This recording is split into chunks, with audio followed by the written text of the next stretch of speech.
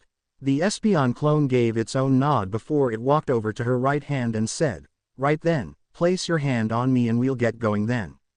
Once Hinata had did as asked, a flash of blue surrounded them before they disappeared from the room. Scene change.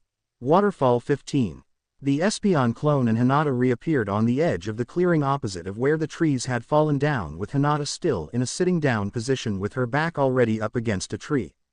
She wasn't too concerned about wondering at that kind of accuracy or even the fact that yes, she had in fact just been teleported. Her attention instead was drawn to fights that were both on and off the river. On the river, a Blastoise and Feraligatr were standing on the water trading blows and doing their best to knock their opponent either under the water or out of the river entirely. Meanwhile, Naruto's partners were engaged in a 3-on-3 match against Pokémon that looked like they were made out of rocks. The sound of electricity sparking drew Hinata's attention over to an area further up the river where a group of over 100 clones transformed as electric types were currently putting on the miniature light show of the decade. Her attention was drawn back to the river where the two water types had been fighting when she caught sight of a smoke cloud out of the corner of her eye. As she turned her head back to see what happened, she saw the Feraligatr become covered in smoke before it dispersed, revealing Naruto. He looked over towards Hinata and waved before another clone appeared and turned into a Blaziken and the original turned into a Lucario. The two gave each other a fighter's bow before they suddenly rushed each other and began a melee fight that looked like a match between two taijutsu masters. Her attention once again shifted as the Espeon clone laid down next to her and said, "I'm glad I'm not out there fighting boss right now. The things he can do when he's a Lucario are ridiculous. Nope. I'm perfectly fine just laying here and watching everyone else have to work." The clone chuckled at the last bit before it began to purr as Hinata absent-mindedly began to pet it. Hinata smiled down at it before looking back to the clones who were still sparking like crazy and frowned as she asked, Naruto. Anyo, what are those clones doing over there?" The clone opened its eyes and looked towards where Hinata pointed before giving a yawn and said, "They're working on an electric attack chain.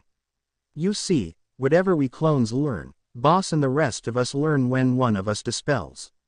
So he has us learn how to perform attack chains so that way he doesn't have to spend years doing it himself and he doesn't hurt himself too much learning the attacks.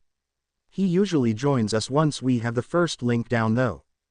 Hinata looked confused and said, "What do you mean? What are attack chains and links?"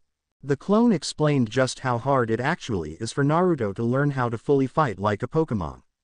By the end of it she was in even more awe of Naruto. She didn't think she could spend so long trying to learn a set of attacks, even if she could somehow make clones to help speed up the process. As she watched the clones continue to try and learn how to perform a thunder shock, she bit her lip as she remembered why Naruto and his partners would be out here by themselves training in secret. Turning to the clone beside her she said, "Anyo, Naruto. Who are you fighting in the finals?" The clone looked up at her out of the corner of its left eye and gave a short growl as it spat out, "Neji." Hinata blinked before a concerned look passed over her face as she stuttered out, "And Neji? But he was the Rookie of the Year last year. Do you think that you can win?" The clone snorted and said, "Trust me Hinata. You don't have to worry about us. We could probably take him right now, but when we utterly humiliate him for what he did to you we want everyone to see it. Once we're done with him, he's going to wish that he was never selected as your opponent." Hinata blushed as she looked at the clone in confusion and said, What do you mean?" The clone turned its head and locked Hinata's eyes with its own as it said, "Hinata, what Neji did to you was not only wrong, it was cruel as well, borderline evil in fact. So when the finals come up, we're going to give him a taste of his own medicine. We'll see what his fate has to say when it's 4-against-1 and lightning is dropping from the sky." Hinata swallowed at the look the clone was giving her and stuttered out, Please don't kill him." The clone narrowed its eyes and said, "No promises Hinata. We won't actively try to kill him, but since we're going to be beating some sense into the thick skull of his, it could be close. Although I personally don't think it'll take much to beat him, I know boss is looking forward to beating the pulp out of him for what he did to you." Hinata blushed again and said, "Just promise me you'll be careful. The gentle fist style is not something to take lightly and I'd hate to see what it would do to you when you're transformed." The clone nodded before it suddenly turned its head to see that its creator had once again beaten his opponent and was now watching his partners finish their fights untransformed. Looking towards them he saw that while Ivysaur and Wartortle seemed to have finished their fights with ease, this time it was Charmeleon who was having a hard time fighting his rock-type opponent. That is until he scored a direct hit with his glowing tail. Chuckling at the resulting victory dance Wartortle and Charmeleon did together while Ivysaur merely rolled his eyes, The Espeon clone closed its eyes and laid its head back down on its paws. Hinata continued to watch on with a bit lip even as she once again began petting the clone again. Time skip. 1 week later. A flash of blue appeared before it died down a second later to reveal Hinata and an Abra with a picnic basket in its lap. Hinata had just enough time to orient herself before a blue blur suddenly rushed her and wrapped itself around her legs. Hinata smiled down at Wartortle, who was chatting at her happily while Naruto and his other 2 partners walked over at a calmer pace. Once they reached her, Naruto gave her a one-armed hug in greetings before he bent down and grabbed the picnic basket. Gesturing over to the river bank he said, "Well, shall we have lunch?" Hinata gave an enthusiastic nod and the 5 walked over to where they had started to have lunch each day. The past week since Hinata had been allowed to leave the hospital for half days had been quite enjoyable for them all. Every day, a clone would teleport Hinata from her hospital room into the waterfall where Naruto and his partners would take a break and have lunch with Hinata before the Pokémon would go back to their back-to-back matches, working on getting as much experience as possible from each fight. Naruto meanwhile would hang out with Hinata talking. Sometimes they just talked about the weather and current events. Other times Hinata would explain to Naruto the finer points of the gentle fist style and what he could expect when he fought Neji. Naruto in turn would explain the various strategies he came up with to get the maximum amount of use from the multitude of forms he could take and come up with ideas on how Hinata could adapt them to fit her and her team's own needs. He also would watch Hinata go through her forms and recommend changes that would help her make the gentle fist truly hers. It wasn't just the 2 of them doing the talking and brainstorming though. Each of Naruto's Pokémon enjoyed being around Hinata and were determined to be able to have complete conversations with her. So after Naruto would call it a day on their training, they would sit around her and Naruto and say various words with Naruto translating until she got that word down. Slowly but surely, Hinata was beginning to learn the universal language of putting extremely subtle accentuations on parts of their names to communicate with each other that all Pokémon used. Currently she was able to understand about every 1 out of 5 words when they talked in complete sentences, with her vocabulary improving daily. Now they were all simply enjoying lunch on a blanket while having some sandwiches Naruto had made for them, while his partners ate a variety of fruits that Naruto had discovered they liked through trial and error. As they ate, Naruto suddenly sensed something and tensed before he shot to his feet and shot a kunai into the woods behind them before running through hand signs and called out, "Kunai Shadow Clone Jutsu." The 1 kunai turned into 500 due to how much chakra Naruto put into the jutsu, and they shot through the forest, ripping into trees and bushes, leaving everything pockmarked. Hinata looked up at Naruto in confusion even as she activated her Byakugan to try and find whatever it was that set Naruto off. Naruto already had another kunai out as he shouted into the woods, "I know you're still there. Come on out before I get serious." A female Anbu wearing a cat mask revealed herself in one of the higher tree branches before she jumped down to the ground. Turning to look at the destruction Naruto's 1 jutsu had made, she said, "Impressive Uzumaki. Not many people can sense us when we don't want to be found. Even fewer can use an attack like that in such a way." Naruto frowned at the tone of voice the Anbu was speaking. He heard a lot of anger in those sentences. The weird thing though was that Naruto could tell she wasn't angry at him. Someone was probably having a really bad day right now. Putting it off as none of his business, he rubbed the back of his neck and said, Thanks.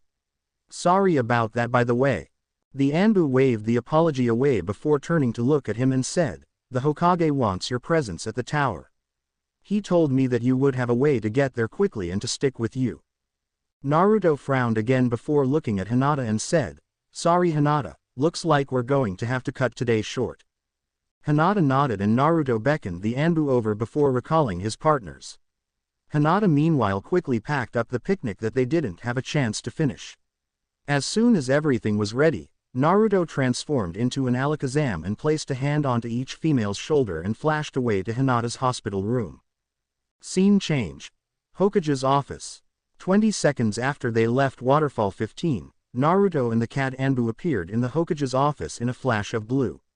Sarutobi looked up from the scroll he was reading and said, "Ah, Naruto. Thank you for coming so soon. I'm afraid we have a situation that could potentially see the village in deep trouble.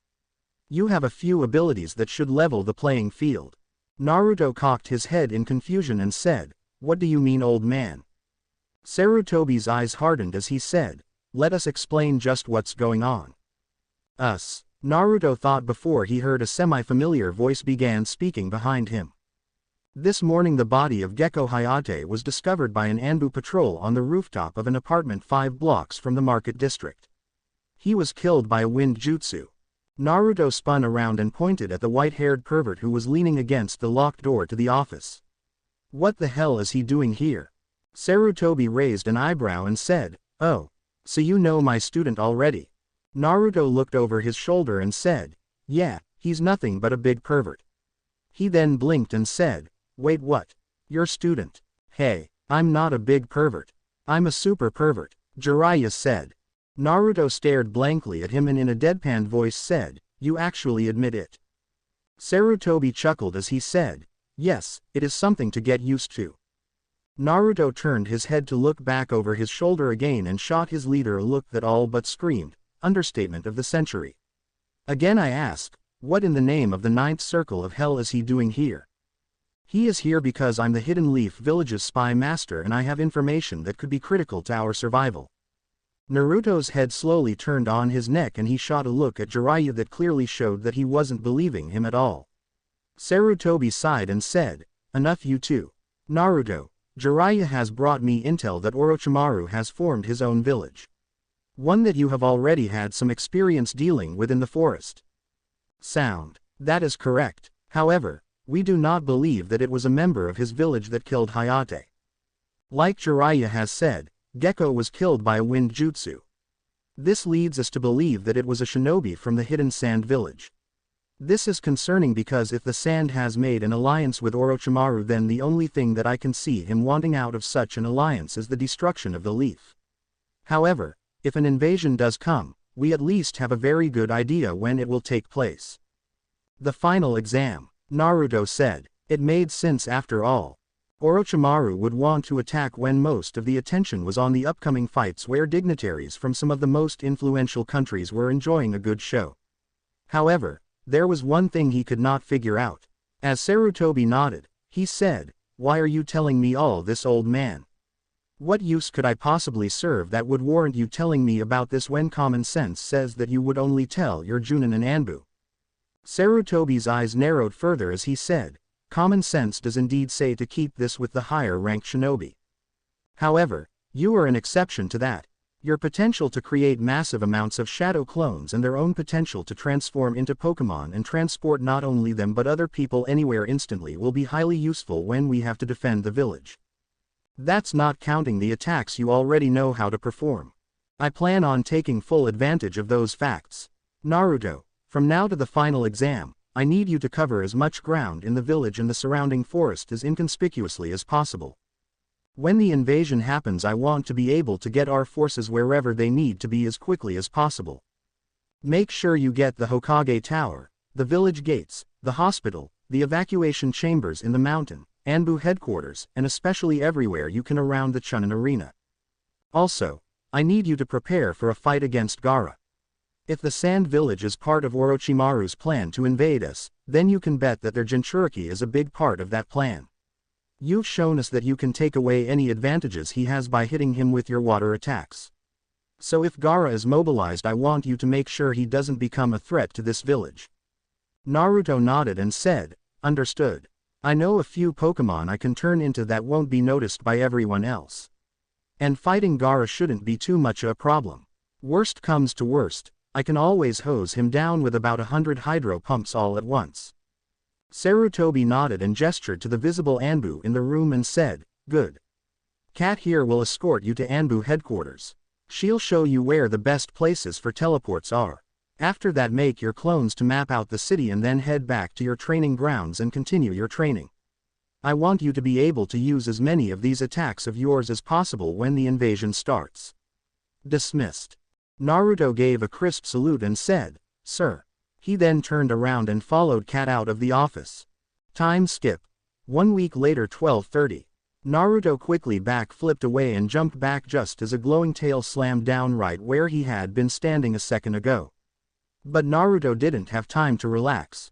Even as the tail threw debris into the air, Naruto was already on the ground cartwheeling away from the blue lighting that was sent his way. He barely caught sight of Hinata out of the corner of his eye as she started to spin, forming a dome of chakra a second before a barrage of leaves slammed into it.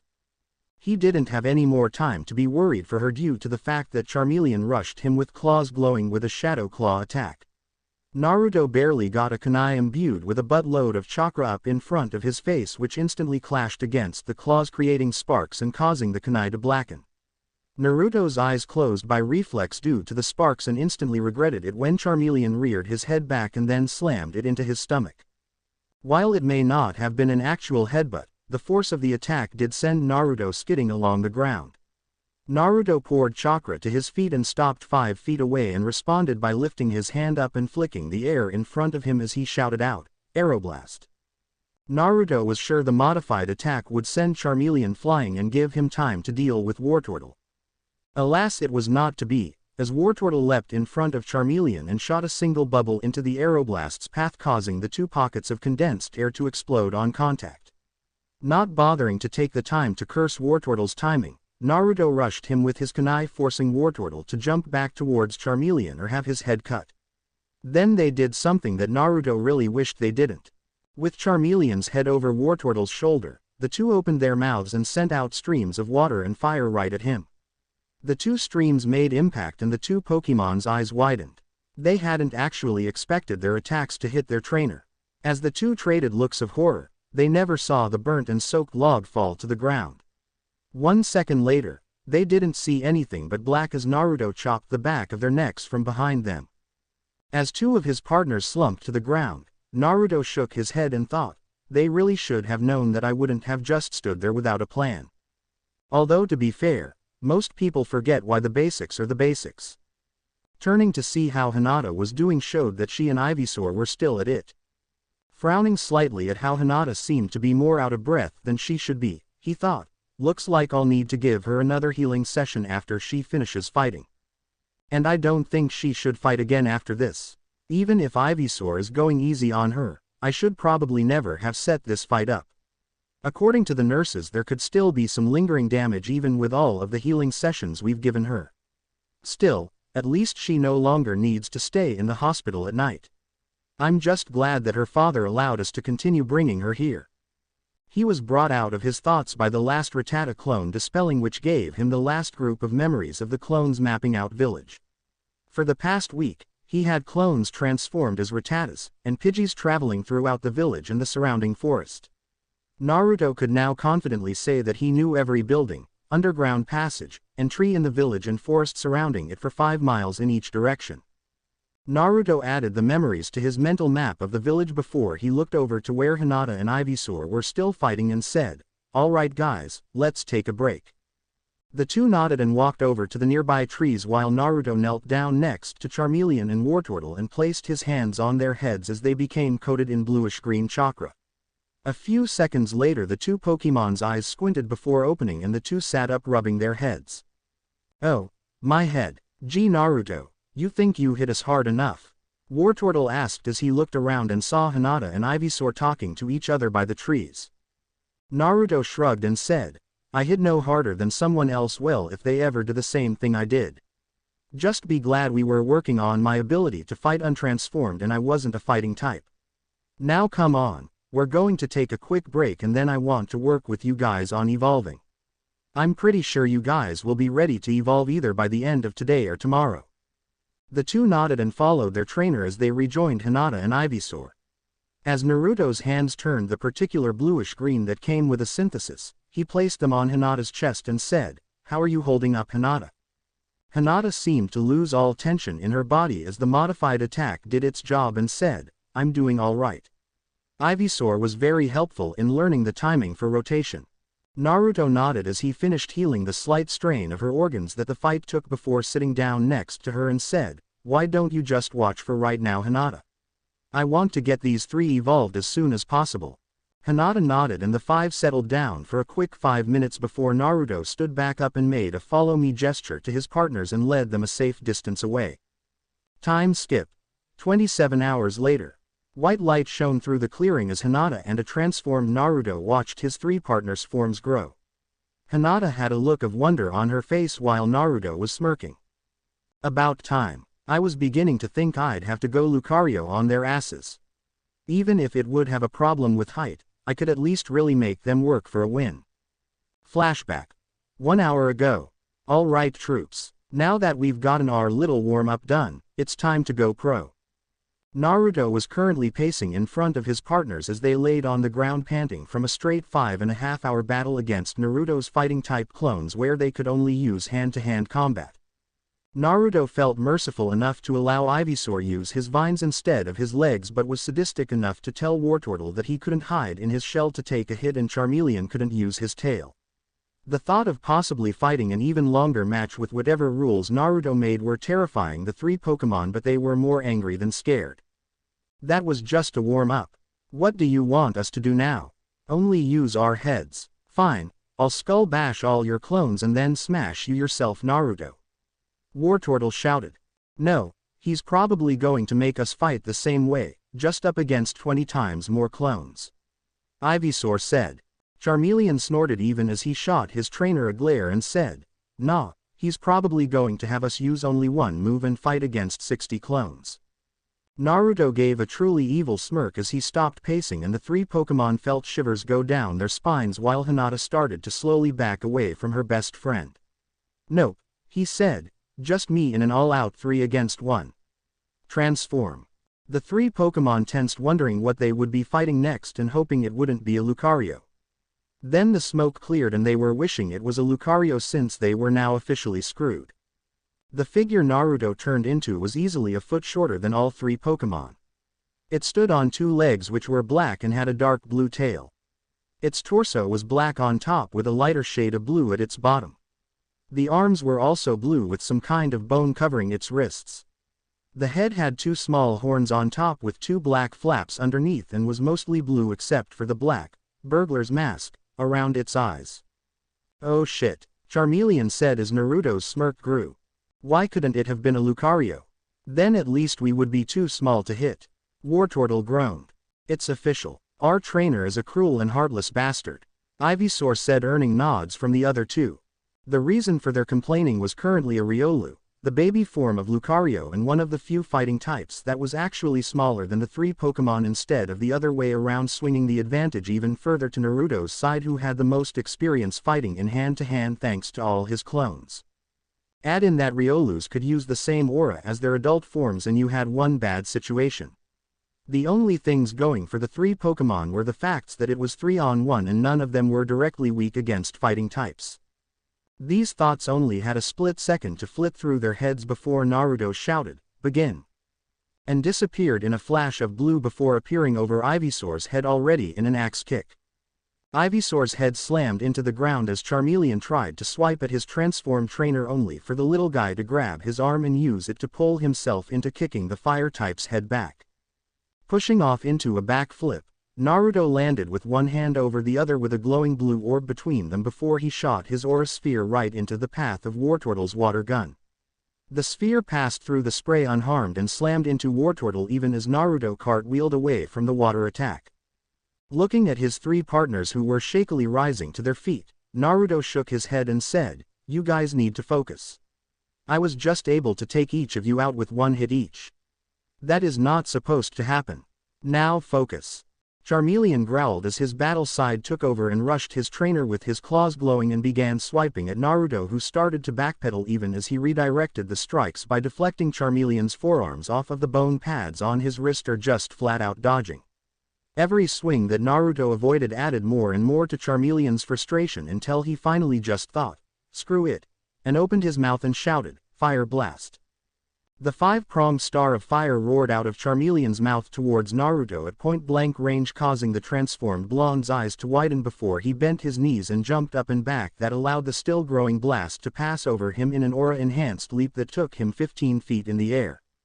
Seeing a chance to get some payback, Ivysaur launched a barrage of razor leaves while Wartortle shot an ice beam at the figure who had just reached the climax of his jump. The two attacks slammed into Naruto before he was covered in smoke and a cut and frozen log dropped down to the ground. When the three Pokémon saw this, they scrambled to form a triangle formation back to back to back while they looked around trying to find their trainer. The tactic was sound, but while the Pokémon were looking left, right, and up, they forgot one direction that they couldn't see through: down. About a minute after Naruto disappeared, two paws erupted out of the ground under Wartortle and grabbed his feet before pulling him into the ground until only his head remained above ground. Wartortle had 1 second to look surprised before he turned into a barbarian's decoration.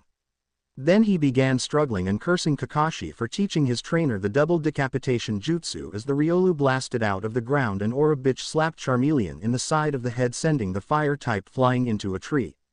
Naruto turned towards Ivysaur only to have a vine already less than an inch from his foot. As the vine wrapped around his ankle, Naruto thought, "Oh boy." Ivysaur grinned at him in a most feral manner before he whipped the vine up and then back down, slamming Naruto into the ground. Not finished with just one hit, Ivysaur whipped the vine behind him, sending Naruto towards the ground there in a high arc before Ivysaur began spinning the vine around himself in the air as fast as he could. As Naruto was forced to ride the carousel from hell, he managed to fight the centrifugal force enough to move his head to where he was seeing Ivysaur and shouted, "Ivysaur, I'm only giving you one warning. Stop spinning me around or you'll regret it." If anything, Ivysaur began spinning his trainer faster, adding on to the G's that were on Naruto's body.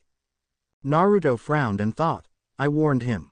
Naruto opened his mouth again and began screeching, causing Ivysaur to wince at the sound that was 10 times worse than nails on a chalkboard. He unintentionally let the vine's grip loose, sending Naruto flying, who quickly back-flipped on the ground before cartwheeling away to avoid the energy ball that Ivysaur shot at him and countered with an aura sphere that was just as equally avoided by his partner. Coming out of his own cartwheel that heavily involved the use of his vines, Ivysaur opened his bulb and shouted, "Flash!" Naruto slammed his eyes shut as the organic version of a flash bomb went off and was instantly made to pay for it as a glowing tail slammed into his head, even as an extremely hard head slammed into his back, sending Naruto flying from his three Pokémon. Once Naruto came close to the ground after his absurdly long flight, he tucked into a ball and rolled with the impact, reducing the damage. Coming back on his feet, Naruto spun around and shouted, "Earthquake!" Naruto gave a quick but heavy hop, which resulted in the ground cracking away from him as his partners felt an earthquake form that felt like it should shake the whole continent for a good 5 minutes. As the ground stopped shaking under them, the three Pokémon shakily got to their feet, even as they all sent looks of disbelief at Naruto, who was grinning at them like the cat who got the canary. "Oh come now, surely you didn't expect me to not learn that one," Naruto said, shaking his head as he continued. "If you're asking yourselves how I learned that without your knowledge, which I know you are, the answer is that I sent most of the clones that had finished mapping out the village to the Land of Wind as Pidgeots so that they could learn the move without tearing down a town in the process." Meanwhile, Hinata was at her usual observation spot at the edge of the forest and was having trouble picking her jaw up off the ground. Miniature suns, tsunamis, and now earthquakes. And he's currently learning how to make lightning storms as well. Just what kind of world did those three come from where these were created every day in battles? She saw Naruto get into a fighting stance where his feet were together and his right hand was held behind his back as he held out his left hand out in front and made the "come here" sign. The three Pokémon traded looks with each other before all three opened their mouths and fired. From Charmeleon came the blue fire of a dragon rage, while Wartortle shot an ice beam. Ivysaur's attack came a second later as he gathered sunlight before letting rip with his solar beam that Naruto had let him learn early thanks to Dex's library of TMs. The unconventional tri-attack slammed into Naruto, who had crossed his arms at the last second and took the attacks head-on, sending smoke and debris flying. Hinata gasped in horror and quickly activated her Byakugan and sighed in relief as she saw Naruto still standing. As the smoke cleared, giving her a better view, though, it showed that he was doing so just barely. Naruto had endured the hit, and now from Hinata's position she could clearly see the grin that was like a mad scientist's before he let loose with his ultimate WMDD. Weapon of mass destruction and doom. Reversal. Naruto was surrounded by an aura shell that did the work of mimicking an attack he hadn't learned yet as three bursts of light launched themselves from Naruto's battered body before the attack that was powered up to the max due to Naruto being practically dead on his feet slammed into the three Pokémon, sending them rolling and skipping over the ground while Naruto panted. Taking 10 seconds to get his breath back while his partners once again tried to get to their feet, Naruto closed his eyes before he softly said, "Synthesis." His body became covered in a bluish-green glow as the modified healing move began bringing Naruto back from the collapsing black tunnel that was unconsciousness. Opening his eyes, he saw Ivysaur doing the same to himself and then pushing the move into his comrades' bodies in the same manner that Naruto did, and knew in that instant that at least one of his partners was ready for evolution. The only question was if the other two were ready as well. He was brought out of his thoughts by his partners rushing towards him completely healed thanks to Ivysaur. Grinning at them, Naruto said, "Round 2 boys," and disappeared in a flash of blue as he used his aura to travel faster than his partners could track with their eyes. End flashback. The four had fought for half an hour more before all 3 natural Pokémon suddenly stopped, and as one began glowing after a moment of looking like they just realized something. Naruto's smirk grew as he thought back on that. I half expected Ivysaur to evolve the instant after he healed the others. Guess they didn't realize it since they were still in battle mode. Still, it is weird that Charmeleon evolved right away back in Wave but didn't hear. He was brought out of his thoughts as the glowing died down. Dropping his transformation so that he could take Dex out of his inner pocket, he flipped it open and pointed it at his 3 partners and said, "Dex, analyze." He knew what forms they took but definitely wanted to know what Dex had to say about them and their stats. First up was Ivysaur's new form, which looked a lot like his previous forms except bigger and with a tree now that had pink and white leaves at the top. He was roughly 6'7" counting the tree. Venusaur. Seed Pokémon. By spreading the broad petals of its flower and catching the sun's rays, it fills its body with power. As a result, it is more powerful in the summertime. HP. 3, Attack. 3, Defense. 3, SP. Attack. 4, SP. Defense. 4, Speed. 4. Ability. Overgrow. Next up was Charmeleon, who seemed to have changed the most. He had grown an even 2 feet and looked like some kind of orange dragon with the ever-present flame on his tail. His orange wings had a blue coloring on their inside, and he also had 2 horns on his head instead of 1. Charizard. Flame Pokémon. If Charizard becomes furious, the flame at the tip of its tail flares up in a light blue shade. Breathing intense, hot flames, it can melt almost anything. Its breath inflicts terrible pain on enemies. HP. 3, Attack. 4, Defense. 3, SP. Attack. 5, SP. Defense. 3, Speed. 4. Ability. Blaze. Wartortle was next and probably had the most expected evolved form. Like the other two, Wartortle had grown, adding another 2 feet to his height. His tail had went from fluffy to a tail one would actually find natural on an amphibian reptile creature. Sticking out of his shell were what looked like 2 barrels for really big guns. His head had become more angular and his once rather large ears were now more proportional to the size of his head, giving way to the rather large jaw he now sported. Blastoise. Shellfish Pokémon. It deliberately makes itself heavy so it can withstand the recoil of the water jets it fires. These jets are fired by the rocket cannons on its shell and are capable of punching holes through thick steel. HP. 3, Attack. 4, Defense. 4, SP. Attack. 4, SP. Defense. 4, Speed. 3. Ability. Torrent. Naruto flipped Dex closed and absent-mindedly put the Pokédex back inside his vest as his partners studied themselves. Hinata meanwhile was staring at the 3 Pokémon in fascination even as she tried to figure out what all of those stats had meant. To her, it just sounded like information from some board game. She was brought out of her confused thoughts by Charizard stretching out his new wings and with a roar blasted off the ground, throwing up dust clouds as he took flight for the first time and began testing his wings' limits by first doing quick laps around the clearing and then starting to do aerial acrobatics. As he did this, Hinata found that she had something else to be confused about. Turning to Naruto, she asked, how can he already know how to fly like that if this is his first time? Naruto shrugged as he kept his eyes on the now hybrid fire, flying type and said, instinct I guess. Charizard flew around for another 5 minutes before landing in front of his trainer and the only other human who could interpret the Pokémon language with any semblance of accuracy. Gesturing with his head, he said, This is amazing. I can't believe how free I feel now. Hey, Hinata, want a ride? This was all said in a rush and Naruto and his partners roared in laughter at Charizard's childish excitement and the need to show off. Naruto couldn't exactly blame him though, after all, flying was really awesome. Especially flying at speeds that broke the sound barrier. Naruto grinned at that last thought as he remembered the memories his clones sent back showing the ground below shooting past him faster than anything he ever saw. Shaking his head from those thoughts he nudged Hinata who looked unsure and said, "Go ahead. You'll enjoy it, I promise." Charizard bent down to where it was easy for Hinata to climb on board in front of his wings. Hinata shot one last look at Naruto before she slowly climbed on. Naruto meanwhile recalled his other two Pokémon before he turned into a Charizard himself. As the two opened their wings for flight, Naruto said, "Hold on tight Hinata." The two hybrids lifted off as gently as possible and took off out of the clearing to many shouts of joy and amazement from the Hyuga heiress. Scene change.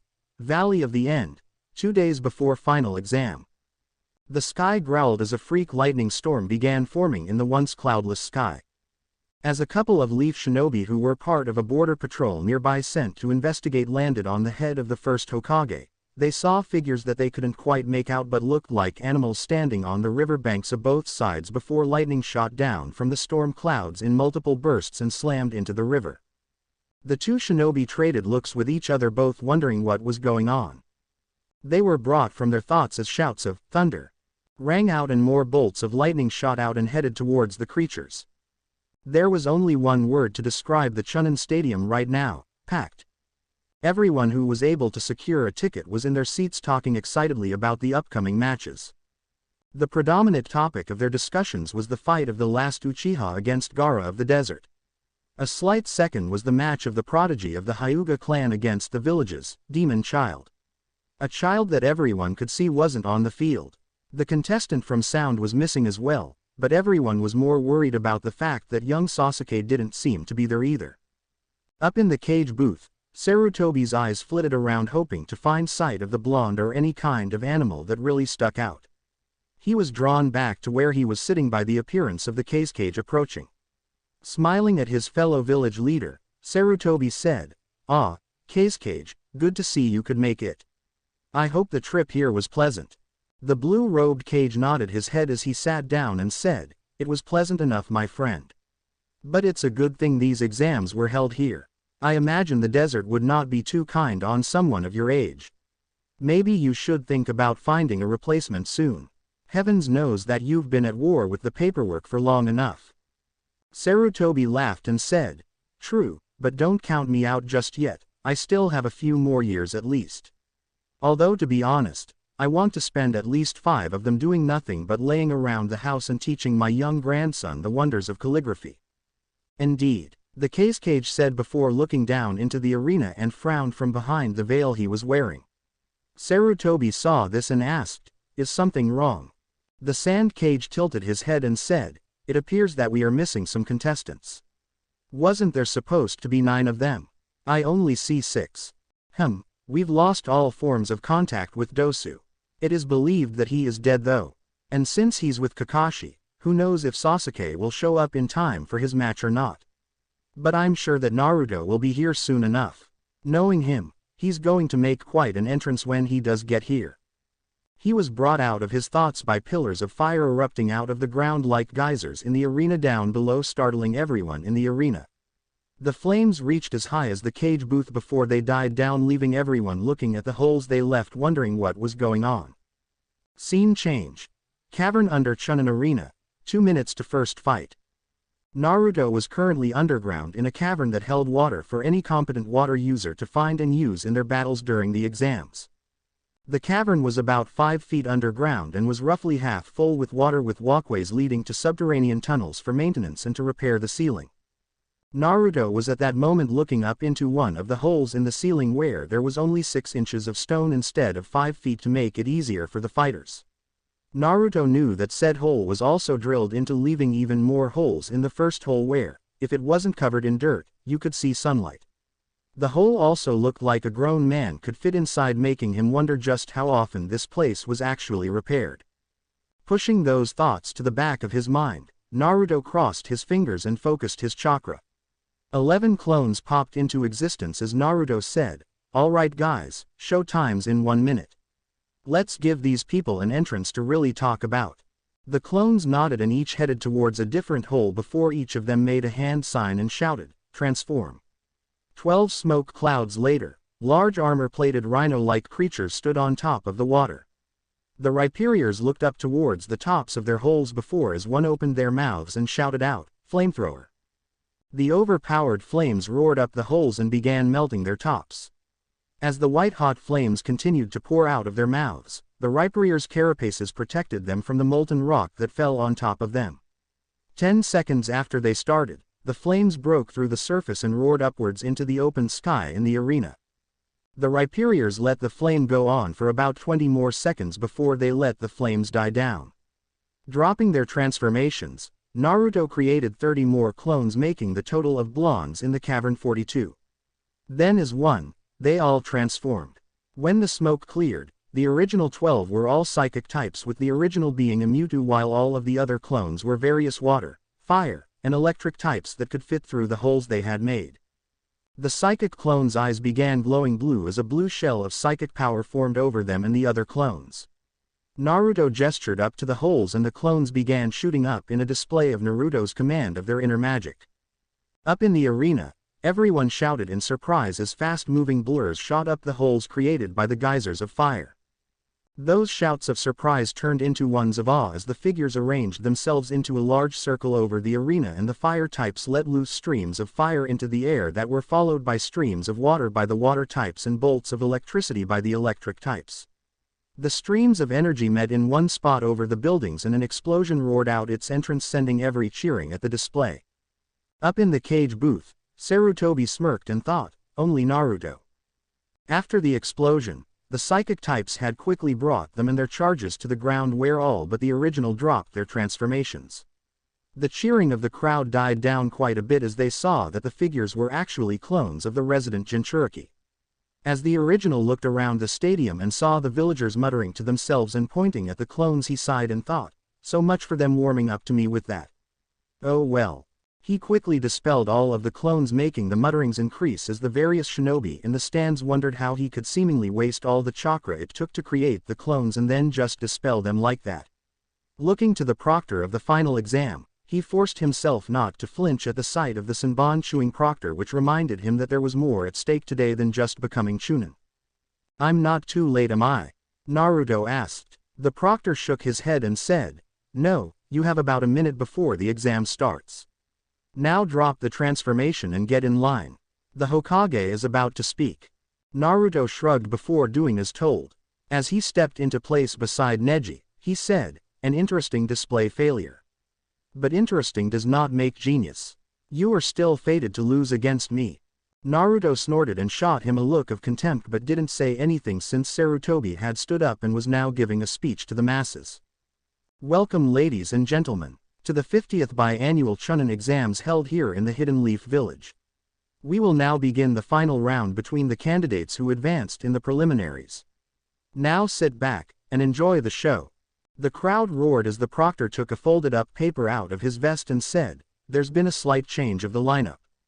Please take note of it and double-check who and when you are fighting." Naruto noticed that Dosu was no longer on the lineup and his eyes briefly shot around the arena, wondering if he was going to be part of the invasion with his teammates. He was brought out of his thoughts of how to counter the team if they did end up being part of the invasion by the proctor, who, if Naruto remembered correctly, was called Genma. "Alright, everyone who is not fighting first head up to the observation deck.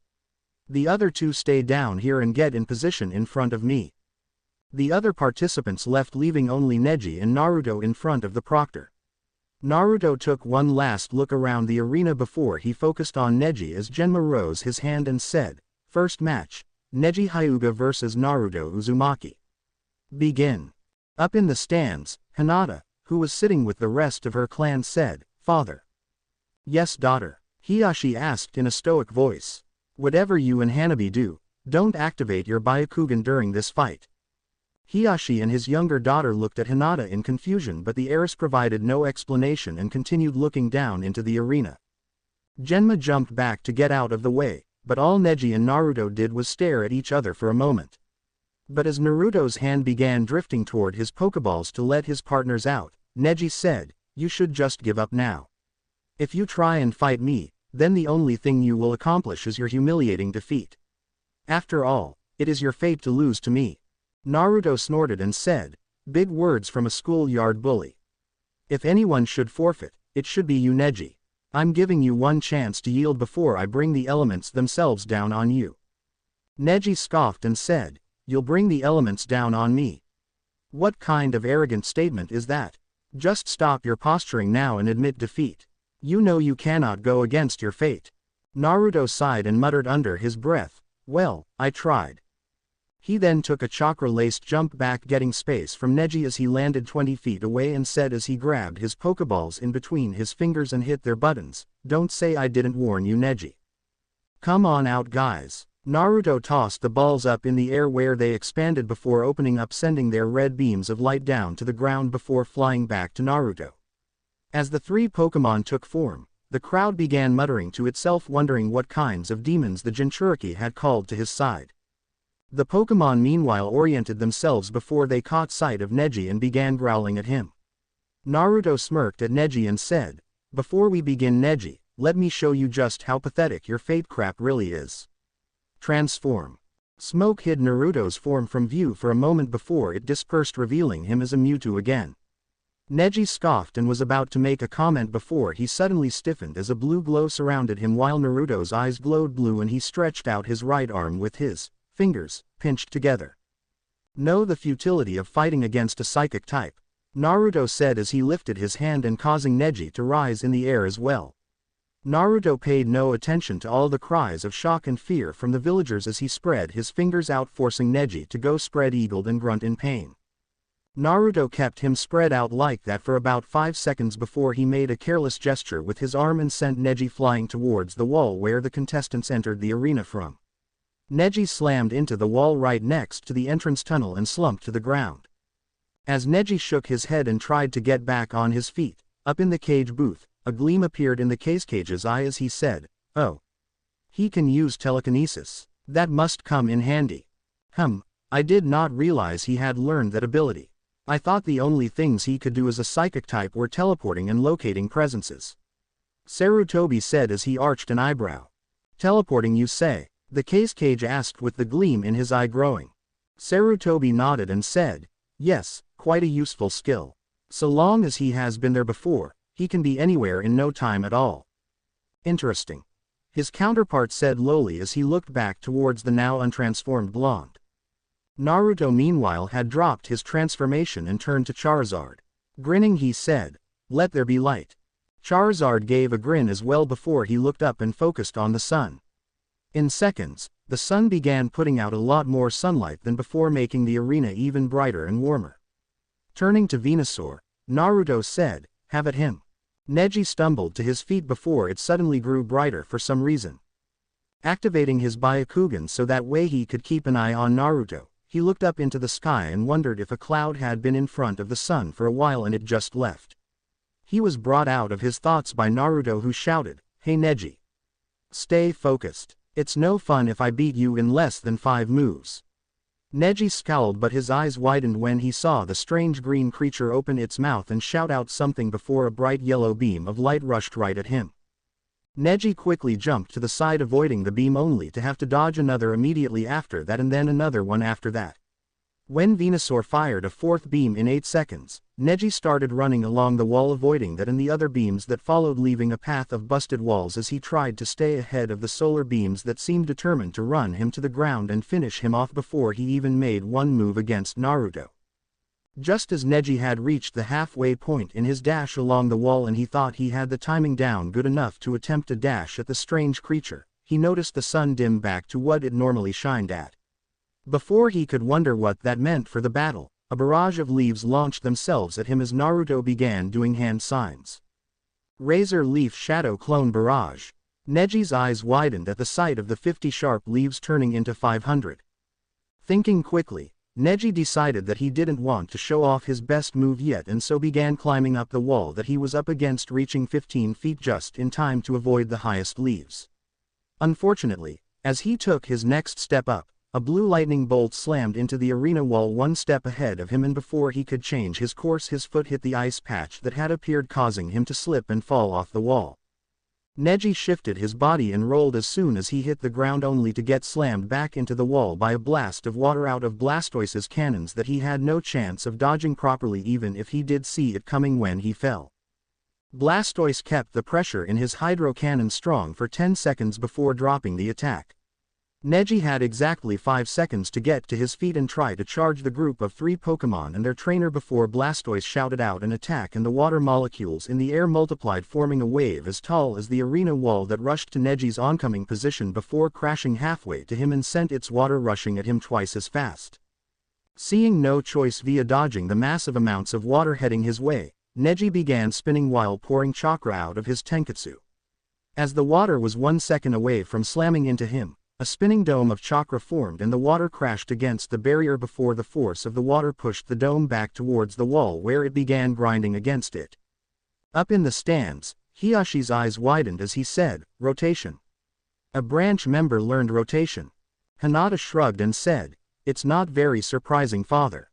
Just because none of the branch members are taught rotation, it doesn't mean they can't reverse engineer it."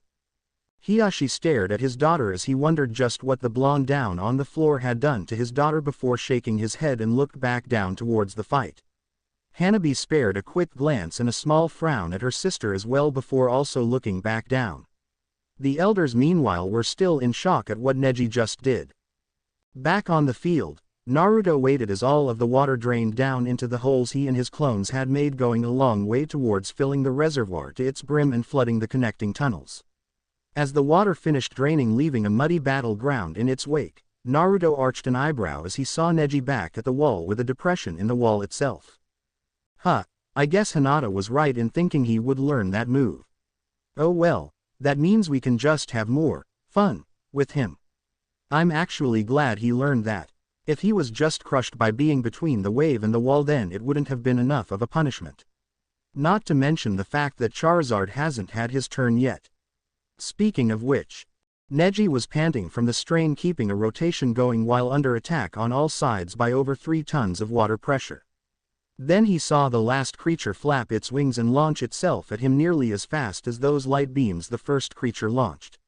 He barely got out of the way as the overgrown lizard launched a 5-pointed star of fire at him.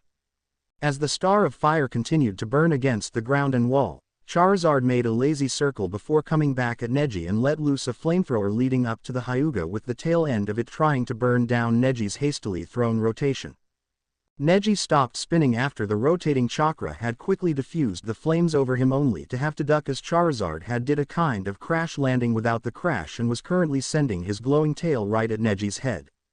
As the tail finished passing over Neji's head, Charizard proved the saying, "No rest for the weary." As Neji began bringing his head back up, he got a face full of fire as Charizard slammed an extremely fast fire punch into it, sending him skidding along the ground before he hit the wall over 30 feet away, embers burning in his hair, burn blisters already appearing along his face. Once Neji had stopped, he quickly sprung to his feet and batted out the small embers in his hair and winced as he felt the burns on his face. Turning to glare at Naruto while keeping his Byakugan eye on Charizard, who had gone into what could only be called a parade rest stance, his eyes narrowed even further as he saw Naruto leaning against Venusaur's flank with his hands behind his head like he had no care in the world. Scowling at the blonde, Neji said, "Do you plan on letting your pets fight for you, Uzumaki? I always knew you were a failure who was too weak to make it in our world. And now you prove me right, hiding behind these creatures. Just admit that it is your fate to always fail and end this pathetic charade." Charizard growled and prepared to launch a blast burn at the fool who not only harmed his friend but dared to even utter such an insult at his trainer. He calmed down though as Naruto raised his arm and said, "That's enough, Charizard." Naruto had a raised eyebrow as Charizard visibly calmed down with a smirk on his face as the blonde said, "So you want me to fight you now instead of just letting me show the judges what my partners are capable of? Humph, very well, I'll just have to let them show off in the second round." Alright guys, return. Naruto held up the 3 Pokeballs and they opened, shooting out their red beams which latched onto the Pokémon and drew them back into their Pokeballs. As each one disappeared, they had a smirk on their faces that practically screamed, "You're gonna get it." Naruto quickly clipped the Pokeballs onto his belt before he shrugged out of his vest. Cracking his neck as he stepped away from the vest, Naruto said, "Before I utterly humiliate you, why don't I show you just how weak I really am?" Neji smirked at Naruto and deactivated his Byakugan, showing that he felt Naruto was no threat to him, even as said blonde took out a kunai and threw it at him before making hand signs. Shadow Kunai Clone Jutsu. The one kunai turned into 5 which were quickly moving through the air ready to begin the process of turning Neji into a pincushion. Neji simply scoffed before he rotated again, throwing up mud and causing the kunai to hit a dome of chakra and go sailing upwards in different directions. Coming out of his spin, Neji sneered at Naruto and said, "Is that really the best you can do?" Naruto simply pointed up as poofing sounds were heard and the kunai erupted in smoke, revealing shadow clones who had both hands in flicking positions with their pointer fingers glowing. Neji had just enough time to look up before the 5 clones let off their aeroblasts. 10 bullets of compressed air slammed into Neji's position, sending even more mud flying with clouds of dust joining the globs of wet earth in temporary flight. The clones landed on the ground as the air where Neji was cleared, revealing that Neji had brought his arms up in an attempt at a defense since he wouldn't have been able to get a rotation up in time. Said arms were battered to the point that they were entirely black and blue from the couple of hits both arms took, with the points of impact bleeding from cuts that looked like circles. As the spectators began muttering to themselves about what Naruto just did, the Kage turned to his counterpart and said, "A very interesting strategy, don't you think?" Sarutobi nodded and said, "Naruto always did prefer to use his opponent's own abilities against them." The Cage of the Sand Village med before he said, "I am not familiar with that move his clones did. Do you have any idea what it was?" Sarutobi nodded and said, "It's an attack he modified for when he can't use more powerful ones. From what I understand, he shoots out an air bullet that's more compact and faster than a regular one." Ah. The Kage looked back down towards the arena as he thought, my Naruto. You certainly are full of surprises, aren't you? I'll definitely enjoy finding out everything that makes you so special." Back on the field, Neji growled to himself as he looked at the 5 smirking clones that had him surrounded. Neji dropped into his gentle fist stance, prepared to fight in close combat. For some reason, this only made the clone's smirks grow, causing Neji to form a tick mark on his forehead before the clone in front of him spoke up. "So, we're down to taijutsu now, eh? This should be interesting if nothing else. Now, let the real fun begin." The clones gave a loud cheer before the clone behind Neji and to his right launched himself at the branch member. Neji sneered at the clone he saw attacking him head-on in the corner of his eye and launched an almost lazy palm strike to dispel the clone, only for said clone to slap the strike to the side before grabbing the wrist and pulled Neji in before kneeing him in the gut. As Neji stumbled back from the blow, the clone spun and delivered a viscous roundhouse kick to Neji's chin. Recovering his footing in an instant, Neji growled before returning the favor by launching a faster palm strike right into the clone's gut, disrupting the clone's chakra. However, as soon as the clone's chakra stopped flowing, it grinned at Neji before glowing blue for a split second before it exploded. Neji was thrown out of the resulting smoke cloud with the entire front of his body covered in light burns. The only reason he was still alive at all was the fact that the clone had come from the original shadow clone Naruto threw, and so the 5 clones all had less chakra than a normal exploding shadow clone would have. As Neji shakily got to his feet, he saw the other 4 clones closing in their formation around him and getting into position to let loose with their own payloads. Growling to himself, Neji began spinning, creating a dome of chakra around him. The clones wondered what he was doing since the dome was nowhere near touching them before it suddenly expanded to twice its size and slammed into them. The chakra swirling through the rotation shredded into the clones, causing them to dispel in explosions, which in turn shattered the dome from the 4 hits at point-blank range. However, as the dome shattered, it revealed that Neji hadn't taken any more damage. Said boy was currently glaring at Naruto, who had during the time it took the clones to fight had gone back to his vest and pulled out a scroll from it. Just as Neji was getting ready to say a comment about Naruto not wanting to risk bodily harm and his desire to hide behind shields, Naruto unfurled the scroll open like a whip before holding it so that a rather large sealing array was facing Neji and pumped chakra into it. What happened next stunned everyone watching as Naruto braced himself before the sealed load and water shot out in widespread destruction with the force of a fire hose before slamming into Neji, who had tried to dodge the blast of water but had still been caught in the 10-foot spread of water. Slamming back into the wall for the fourth time, Neji screamed in pain as the force of water against his burns brought him close to the red line of his pain threshold. After the water had drained into the holes, Naruto was sure that the underground passages were now officially flooded. Naruto rolled up the scroll he was holding and said, "Neat trick, isn't it, Neji? I made a storage seal and placed it under the waterfall that I had trained at this month." The scroll sealed the water that landed on top of it for a whole day. Sealing scrolls tend to unleash everything in their seals at once, so the water has quite a bit of force to it as all of it tries to get out at once. Up in the cage booth, both cages had raised eyebrows as they both thought, now there's an interesting way to make water attacks. Neji pushed himself off the wall and glared with his Byakugan as he scowled at Naruto as he said, "You just proved my point even further, Uzumaki. All this posturing around, never once getting too close to me, it's obvious that you're afraid to come near me." Naruto raised an eyebrow before he said, "Well, excuse me if I want to show the judges just what exactly I can do instead of just ending it right here and now. Still, you're right, I do need to start showing more of my close-range abilities." Transform. Naruto was covered in smoke before his new form was revealed. His ears twitched even as he ignored the laughing that was coming from the spectators at the new form he took. Slightly harder to ignore were the squeals of "kawaii" that came from most of the women. Hinata meanwhile had spared a quick glance to her father and said, "And so the humiliation of the Hyuga prodigy begins." Hiashi and the rest of her clan started at Hinata's words and looked at her in shock, but the girl was already back to staring down at the field. Neji merely rose an eyebrow before he burst out in laughter. Struggling to get his laughter under control, he said, "What foolishness is this supposed to be? How can you possibly hope to do anything in that form? You truly are a failure in every sense of the word, Uzumaki." Said form was a small yellow rodent with red cheeks and a lightning bolt-shaped tail. As blonde-turned Pikachu looked around getting used to the size difference, he said, "Don't look down on this form just because of my current size, Neji. Back when Pokémon still had a strong presence in this world, Pikachus were one of the best Pokémon to have on your team. Now, let's finish this." Thunderbolt. Naruto's cheeks sparked before a bolt of lightning shot at Neji, who dodged the blast even as he was temporarily blinded by the lightning.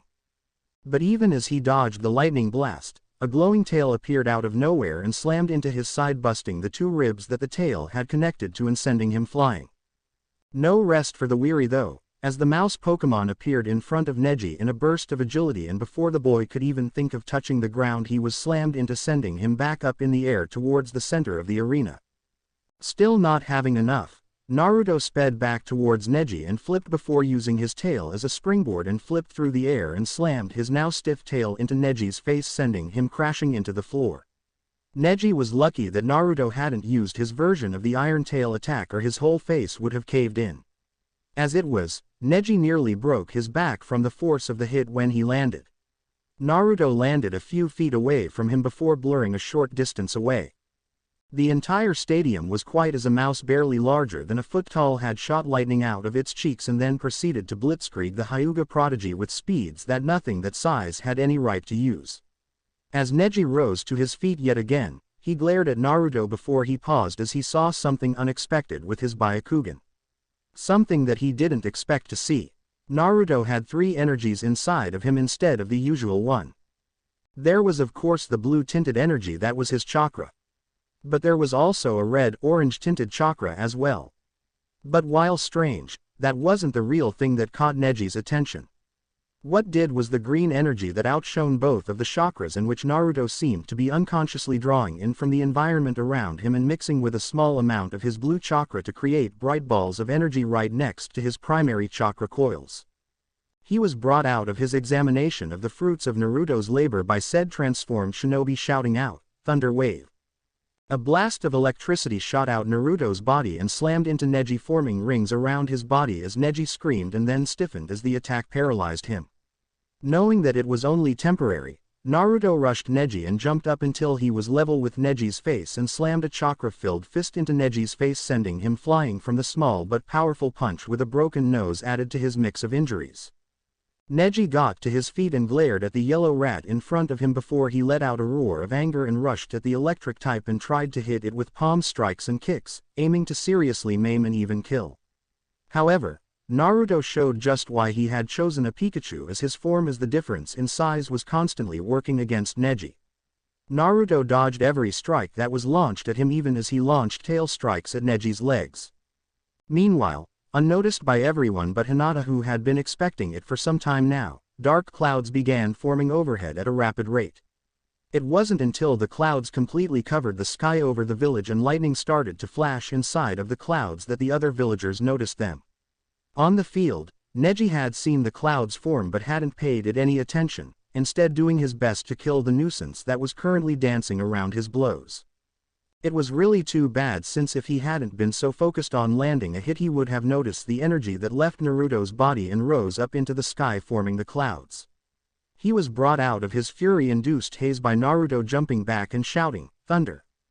A lightning bolt answered Naruto's call and slammed down between Naruto and Neji, about a foot from Neji, throwing the Hyuga back by the concussive force the bolt of electricity produced when it tore through the air, superheating the molecules it passed through. Once he landed, Neji groaned as he tried to lift his bruised and battered form out of the mud. As he raised his head, he growled at the sight of that damn blonde still in that damn small form with that twice damnable smirk and sparks coming from his red cheeks. Looking up into the sky only made Neji's mood darker. Where there once was only a couple of white clouds floating across high overhead, now there was just one big roiling mass of storm clouds, with the occasional bolt of lightning leaping from cloud to cloud. Poofing sounds drew Neji's attention back to the ground where Naruto had made 23 clones. But unlike the original, who was a Pikachu, these 23 clones each held a different form that somehow denoted their status as an electric type. Naruto's clones grinned at Neji as a lightning bolt managed to break the cloud cover and flashed across the sky. The original Naruto was now frowning at Neji though, as he said, "Neji, the moment you tried to kill Hinata, you brought about my fury. The minute you were selected as my opponent, I was given the opportunity to unleash all that fury without any consequences." Another lightning bolt flashed across the top of the arena as Naruto continued. "You really messed up big time, Neji. You thought that my partner's attacks and a few electric-type attacks were bad. You haven't seen anything yet. Alpha." A clone in the back shouted. "Mike." Another on the side answered. "Foxtrot." This time every single electric type rose their voice as the sky roared overhead. "Goodbye, Mother Fu." The last word was drowned out as 24 bolts of lightning streaked down, blinding everyone as they slammed into the 24 electric types who added the incoming natural electricity to their own power as they let loose massive flash attacks that looked like 1,000 paper bombs going off at the same time. Neji screamed in pain as he clutched his hands at his eyes before the sound of more clones being made could be heard, and Neji screamed again, even louder than the last time. When everyone no longer saw nothing but white and could properly see again, they saw Neji laying face down in the mud with long cuts all over his body, especially along his arms and legs. It was rather obvious where the cuts came from, as he was surrounded by 10 Scyther clones who had blood dripping off their blades. As Neji continued to bleed out on the ground under him, all of the clones dispelled while the original dropped his transformation and walked over. Flipping Neji over with his foot, Naruto looked down at him and took special glee in how damaged Neji's eyes were as he said, "Let this be a lesson to you, Neji. You may believe in your fate crap, but there is only one thing that I believe in. I will do anything to protect my friends, and if anyone should ever hurt them, I will do everything in my power to make that person pay. Just be glad that Hinata asked me to promise not to kill you. Otherwise, you wouldn't be breathing right now." Naruto walked past Neji's form and picked up his discarded vest before he began walking towards the tunnel that led to the competitor's box as Genma called out, "Neji Hyuga is unable to battle. The winner of this match is Naruto Uzumaki." As Naruto walked past the medics who were rushing towards Neji, he heard absolute silence from the crowds. As the villagers began talking to themselves in concern about the allies and powers the demon now had and how it would most likely attack them in order to finish what he started, Naruto sighed and shook his head before entering the tunnel. The villagers hadn't changed their opinion about him in the past 12 years, why would they start today of all days? Up in the cage booth, the Kage HM med and said, well, it certainly seems he has the skills to become Chunin. And he did make tactically sound moves. What do you think, Sarutobi? Sarutobi nodded and said, Naruto does indeed have the skills. And the way he went about the fight showed good planning. He could be a good candidate if he continues through the matches like he has. Hiyashi watched Neji be taken to the stadium's medical wing and fingered a scroll in his pocket as he wondered, should I give it to him now? With these circumstances, it could make his hate for the main branch even greater. Ah, to hell with it, brother wanted Neji to know after he fought in his first Chunin exam, so now is as good as ever. Hiyashi stood up, drawing his daughters and the elders' attention. When the elders saw him pat his pocket, they gave small nods and looked back to the arena. Hinata and Hanabi did the same after he reassured them he would be back soon. Meanwhile, the rest of the villagers were beginning to get restless, waiting for the next match. As the crowd shouted out their displeasure of having to wait, Naruto saw the two cages up in the stands having a heated discussion. Sighing, he thought, and of course the Prince of Emos is going to get a pass and have a time extension. The old man tries to be fair, but this village really is full of double standards. If it was me or any of the others who were late, we would be disqualified as soon as the 5 minutes waiting period was up. So caught up in his thoughts, Naruto almost didn't sense Shikamaru approaching. Almost. Man, what a drag. Where is that guy? Shikamaru asked as he leaned forward on the rail next to Naruto. Naruto shrugged and said, as far as I know, he's with Kakashi Sensei right now. That said, we could be and probably will be waiting hours for those two. Shikamaru sighed and said, and of course they aren't going to disqualify the great last Uchiha. So they'll most likely bypass his match for now and bump the others up. Troublesome, I should have just stayed in bed this morning. Naruto chuckled and said, and have your mom hit you with that frying pan she's legendary for because you didn't come. I think you would be better off just fighting your matches and getting it over with.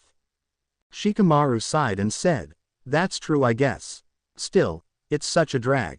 Naruto shook his head with a wistful smile on his face before the Chunin that served as one of Sarutobi's bodyguards shunshined down to the arena floor and whispered into Genma's ear. Naruto noted with faint amusement that Genma was not happy with what he was just told and thought, well, at least I now know he'll be impartial when the emo does get here. As Genma made his announcement, the whole stadium echoed with boos from the villagers and the visiting dignitaries. Sighing at the unfairness of it all, Naruto glanced up to the cage booth and saw Sarutobi looking right at him. Seeing that he had Naruto's attention, the old cage made a, come here, gesture. Naruto shrugged and transformed into an Alakazam, drawing the other contestants' attention before he disappeared in a flash of blue just as Genma called for the next pair to come down. Reappearing in front of the Hokage's seat, Naruto heard Conquero forfeit his match and shot a quick look of incredulity down at the competitor's box before ignoring the crowd that was getting really fed up with the competitors and said, you wanted to see me, Lord Hokage? Briefly wondering if it was snowing in the land of wind, Sarutobi nodded and said, I did.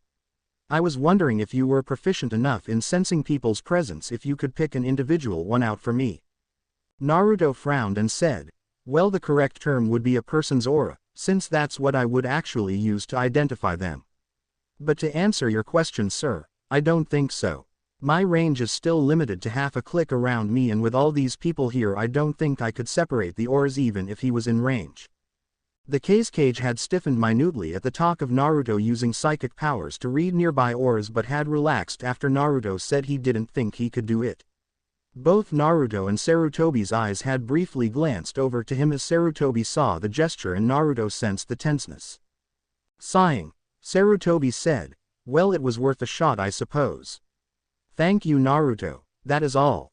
Naruto nodded before he teleported back to the competitor's box just as Shikamaru came to the decision that he'd rather face his mother's wrath than fight a girl right now. Shaking his head, Naruto's eyes glowed blue for a brief instant as Shikamaru was telekinetically grabbed and thrown over the railing. Dropping his transformation as he walked to the rail, he grinned when he looked over it to see Shikamaru shooting him an annoyed look. Looking to the center of the field, he saw Temari holding her new battle fan and looking up at him in a weird way before focusing back on Shikamaru and called him a lazy bum. Sighing to himself, Naruto thought, I'm beginning to regret putting as much chakra into that thing as I did. Flashback. End of preliminary matches. As the other contestants all made to leave the forest with their sensei, Sarutobi said, Naruto, I'd like to speak to you for a minute. Naruto's clone flinched knowing what was coming. He softly cursed under his breath, wondering why his brother had to be so hot-blooded when he handled the Tenten Temari situation. He blamed the Infernape transformation. Turning back around after telling Kakashi that he'd see him outside, Naruto walked over to the old cage who made a walk with me gesture. As the two walked, Sarutobi said, I'm half tempted to remove your creator from the finals for what your brother did to young Temari's fan. Ignoring the flinch from the clone, he continued, however, I know how much he wants to use the final exam to prove his strength to all of the villagers. Therefore, his punishment will be to go to Tenten's weapon shop and give her the chakra that she will undoubtedly need to make Temari's replacement fan. I'll inform Tenten to hold off making the fan until tomorrow and to expect you. Naruto nodded, but Sarutobi wasn't done yet. Naruto will also have to have his clones help with the preparations for the finals in a month, without the pay that these D-rank missions would normally pay. And only 50 clones total per week will be allowed. The clone flinched again as it pictured all the work those 50 clones would have to do. Even if his creator made all of the clones the first day, they would still not be able to get all of the preparations that were necessary done. Nowhere close, in fact. Naruto would just have to ration out the clones he sent to help with the preparations. Sarutobi dismissed the clone and went to talk to Tenten, telling her about his decision, and the girl ran off to Temari to tell her to come tomorrow. Scene change. Next day. Wolf Claw Weapon 7 o'clock. Please note, I have next to no idea how to metalwork like this, so I literally pulled this out of thin air. No hate please. The bell over the store's door rang, catching the attention of Tenten and Temari, who looked up to see Naruto walk in with his head down in thought. He had left a clone with half his chakra training his partners until he was done here.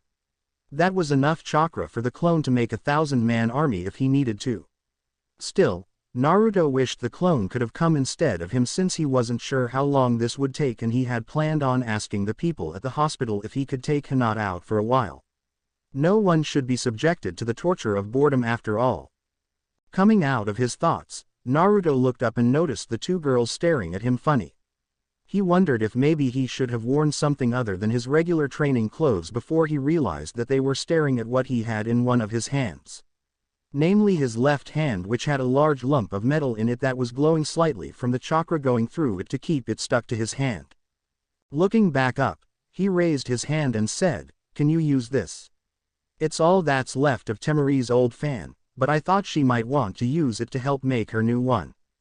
Temari stood gaping at him, wondering once again why a ninja from the Hidden Leaf would be helping her like this. Sure, the Sand and Leaf villages were allies, but that didn't mean they went out of each other's way to help the other. Tenten was staring for a completely different reason. Her eyes had something approaching stars in them as she looked at a piece of metal that had absolutely no impurities in it. The thing was practically glowing, it was so pure. Tenten's mind instantly realized that when Naruto's clone had gone Nova, it had bubbled off all of the trace impurities that regular metal working couldn't have gotten. Thoughts began racing through her head about what she could do with access to that kind of heat before she shook her head to clear those thoughts. She had a war fan to make. Conspiracies to get Naruto to work in her store could wait later. The next 30 minutes saw Tenten explaining what they would have to do and showing Naruto and Temari the metal that they would be using. Tenten then chose a large amount of the necessary chakra metal that still needed purification and asked Naruto to do the same thing to it as his clone did to Temari's fan. Naruto had flinched at that and shot Temari an apologetic look before he placed the metal over the vat in his hands and then transformed. An hour and a half after that found Naruto pouring as much chakra as he could into the furnace which held the molds for Temari's new fan. They had to wait an hour for the metal to cool enough for Naruto to make a few clones and for them to pour into the necessary molds. Once in the oven, Tenten had Naruto blast his strongest fire-type attack into the oven so that they could get it as hot as possible and not have to wait a whole day in the process. Now he was pouring chakra into a nearby seal that transferred the chakra into the oven via seals that coated the inside of the oven. Tenten helped him regulate how much chakra was being used so that way Naruto wouldn't burn out halfway through the procedure. What confused Tenten but made her happy was the fact that Naruto's chakra seemed to actually speed up the chakra imbuing process. It was like the metal they were working with couldn't get enough of his chakra instead of having to tolerate it, like the process felt like every other time she did this process with her own chakra. Little did they know that Naruto was unconsciously pumping in the same energy that he used for Pokémon attacks into the metal, and its chakra absorption properties was having a molecular reaction to the slightly different form of energy. 2 hours later, the process was done and Tenten told Naruto that he could leave, seeing as how the rest of the process wouldn't need any extreme heat or chakra. Naruto nodded and created a clone that turned into an Espeon that flashed out while he turned into a Gallade and transported to Waterfall 15. End flashback. Naruto was brought out of his thoughts as Temari showed him exactly why he shouldn't have poured so much of that chakra unknown energy mix into the fan. The inherent energy mixed with her own chakra, augmenting it in ways that no one currently in existence could understand, and made the wind jutsu she sent towards the forest portion of the exam where Shikamaru was hiding so powerful that whole trees were being thrown out of the ground.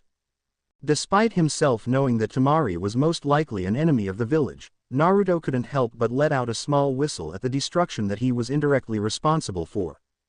Down on the field, Temari was staring at her fan in awe, even as she kept her attention alert for any attempts made by Shikamaru. Even after a month of getting used to the new fan, she still couldn't believe the kind of power the fan helped her produce. Once again wondering at how Naruto and Tenten could stand helping her like they did, she almost didn't notice the shadow coming towards her again. In the end though, Temari's new fan just couldn't handle Shikamaru's lazy-ass supercomputer of a brain. After a good long 2 hours of the two throwing out strategies and countering them, Shikamaru managed to catch her in his shadow by using the holes that Naruto had made in his entrance and making a large net of shadows over the entire arena. As Shikamaru walked towards Temari, forcing her to do the same, Naruto noticed how sweaty Shikamaru was and how wobbly his legs were. The guy's practically dead on his feet, Naruto thought as the two reached each other, and Shikamaru rose an arm while Temari gritted her teeth trying to fight the possession jutsu even as her own arm raised. "I quit." Silence permeated the air as the crowd sat stunned for a few moments as they tried to process the Nara's statement before they erupted in chaos as they shouted their displeasure. Naruto saw Shikamaru say something to Temari as she demanded why and thought, "Looks like I was right. He's almost completely out of chakra," and probably believed that he wouldn't be able to last very long in the semi-finals. That's the problem with Naras, they're so smart but they're too lazy to work to get the stamina they need for long drawn-out battles. I just hope he recovers enough chakra in time to not be a liability during the invasion. He was brought out of his thoughts by a whirlwind of leaves that suddenly appeared in the center of the arena with two figures back to back in its center. Naruto's right eyebrow started twitching at the smug and arrogant smirk on the younger figure's face and thought, and so the Prince of Emos finally graces us with his presence. Typical, thinking he's all that just because of his last name and some bloodline. All-powerful Sharingan my ass. Hopping over the railing, Naruto made a dash towards them, and he saw Sasuke's eyes gleam as he rushed towards them, only for that gleam to turn into a glower as Naruto passed the two by without deigning to say a word and began supporting Shikamaru as he pulled a scroll out of his vest and unsealed a small bag of chakra pills that he kept handy for when he had to make large batches of clones more than once a day to properly learn a technique. Holding the bag open, Naruto said, "You look like you're going to fall over any second, Shika. Here, these will help." Shikamaru nodded his thanks and took one of the pills. As he popped it into his mouth, Naruto resealed his bag and put it back into his vest before he started walking Shikamaru off the field. As he did, Naruto said, "Come on, we don't want to make the emo prince angry by stealing his spotlight." This got a chuckle out of Kakashi, who quickly followed them in a glare that could probably have burned a hole through steel from Sasuke. As they made their way through the tunnel where the stairs led to their box, they passed Gaara, who glared at Naruto and sent a burst of killer intent at him, only for said blonde to let loose on the redhead with a full-on blast of dragon-type intent in return. Gaara stiffened slightly even as he continued his sedate pace out of the tunnel into the arena. Shikamaru, who had been in between the two boys, sighed as he felt Naruto's intent fade back to neutral and said, "Man, what a drag. You two have some really messed up ki. Troublesome Jinchuriki." Kakashi stiffened while Naruto blinked before he shot a side glance at his shadow-wielding comrade and said, "Okay, you figuring out that I'm a Jinchuriki isn't that much a surprise considering what clan you're from. But how the hell did you figure out that Gaara was one?" "Well, you just confirmed it for one," Shikamaru said with a grin, and Naruto softly cursed under his breath before the pineapple-haired genin continued. "There's also the fact that he controls sand and can do it unconsciously if he needs to. That and those marks around his eyes were indicators of Sand's Jinchuriki since the first one was made." Naruto shot him a calculating look as he said, "So is it just me and Gaara you recognized, or do you know what sets apart the rest of us?" Shikamaru shrugged and said, "There are a few documented markers for Jinchuriki. I only know about you and recently Gaara though." Naruto nodded and was about to say something before his nose suddenly picked up the scent of blood. Frowning, he and Shikamaru reached the top of the stairs where the hall split to head to the stands and to the competitor's box. There on the floor were two bodies with grass village headbands that looked like they had been crushed to death. Naruto swore under his breath, and Kakashi, who had been forgotten behind them, said, "Looks like one of the daimyos wanted Gaara to throw his match. It doesn't look like he appreciated the gesture though." Naruto turned his head and said, "Please tell me you taught him something that will allow him to survive." Kakashi nodded and said, "I taught him my best technique and worked to get his speed as high as possible with the time restraints we had. Still, I'd feel better if we could watch the match and intervene if necessary." "Troublesome," Shikamaru muttered before he left Naruto's support and began walking to the competitor's box, leaving Naruto and Kakashi to run up to the spectators' stands to watch the match. One way or another, this fight was going to get ugly. The only question was for who. The two members of Team 7 appeared next to where Sakura was sitting in a burst of speed, surprising Guy and Lee, who first sensed them, and then Sakura, Ino, and Choji, who noticed where the two taijutsu masters were looking and saw Kakashi looking down into the arena with a calm expression and Naruto panting the slightest bit from keeping up with Kakashi's near all-out sprint. Kakashi sensei, where have you and Sasuke been?" Sakura asked in surprise. "I was teaching Sasuke a jutsu that I didn't want getting out and wanted to make sure no one would spy on our training," Kakashi said as he continued to focus on the arena where Genma had just started the fight. Looking up for a brief instant, Kakashi's eye quickly roamed over the stadium before focusing back on Sasuke, who had opened up with the standard shinobi's greeting, throwing a couple of shuriken which Gaara's sand blocked before turning into a sand clone that grinned at the Uchiha. Said clone launched the shuriken back at Sasuke, who threw two more, knocking all four out of the sky. Only 8 black ops in a stadium this big. What is the Hokage thinking? Kakashi asked quietly. 16 actually. There's 4 spread out around the roofs with 4 more serving as the old man's second line of guards, Naruto said just as quietly, having passively sensed the auras on the roofs when he was talking with the Hokage. Kakashi shot a quick look at his student as Guy said in a serious voice, "Until we know the enemy's plans, they are probably needed on the outside to gather information." Kakashi and Naruto nodded while the other genin shot them questioning looks. By Guy's side, Lee shot his own look around and mentally prepared himself for anything. One thing he had learned under his sensei was that whenever he talked in that kind of voice, something big was about to happen. Back down in the arena, Sasuke was using his new speed to bust up the sand clone and get through Gaara's sand defense and had already put in a few hits. Gaara's sand was meanwhile trying to bat Sasuke away like King Kong on the Empire State Building swatting at airplanes. Eventually, Sasuke stopped a short distance away and began panting from exertion as sweat rolled down his face, and Naruto said, "Sasuke, you poor fool. Did you actually think in your current condition you could keep that kind of speed up for the entire match?" Everyone around him shot him various looks before they focused back and saw a dome of sand begin to form over Gaara. Sasuke rushed to land a final hit on Gaara before the dome finished forming, but only managed to bloody his fist on the sand before he had to jump back to avoid the sand spikes that formed and tried to turn him into a pincushion. Sasuke considered the dome for a minute before he hopped back to the wall and then up it until he was almost at the top looking down into the arena. Making 3 quick hand signs, he clutched his left wrist as that hand became coated in electricity and began making a truly noisy racket as the sound of 1,000 birds chirping began to ring around the stadium. Guy shot Kakashi a hard look and said, "That's the jutsu you taught him." Kakashi, teaching a rookie genin an assassination jutsu of that caliber is very unyouthful. What were you thinking? Kakashi sighed and said, "Just as you taught Lee how to open the gates, I needed to teach Sasuke something that would help him win.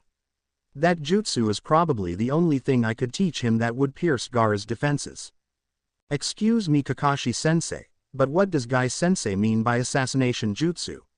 Sakura asked. "The Chidori is a technique of my own creation Sakura. It coats the hand in lightning-style chakra and requires a thrusting motion to work properly. But when done right, it can punch through almost anything." As he was talking, Sasuke blasted down the wall leaving a small ditch in it before he reached the ground and began carving a ditch there as well as he rushed towards the sand dome.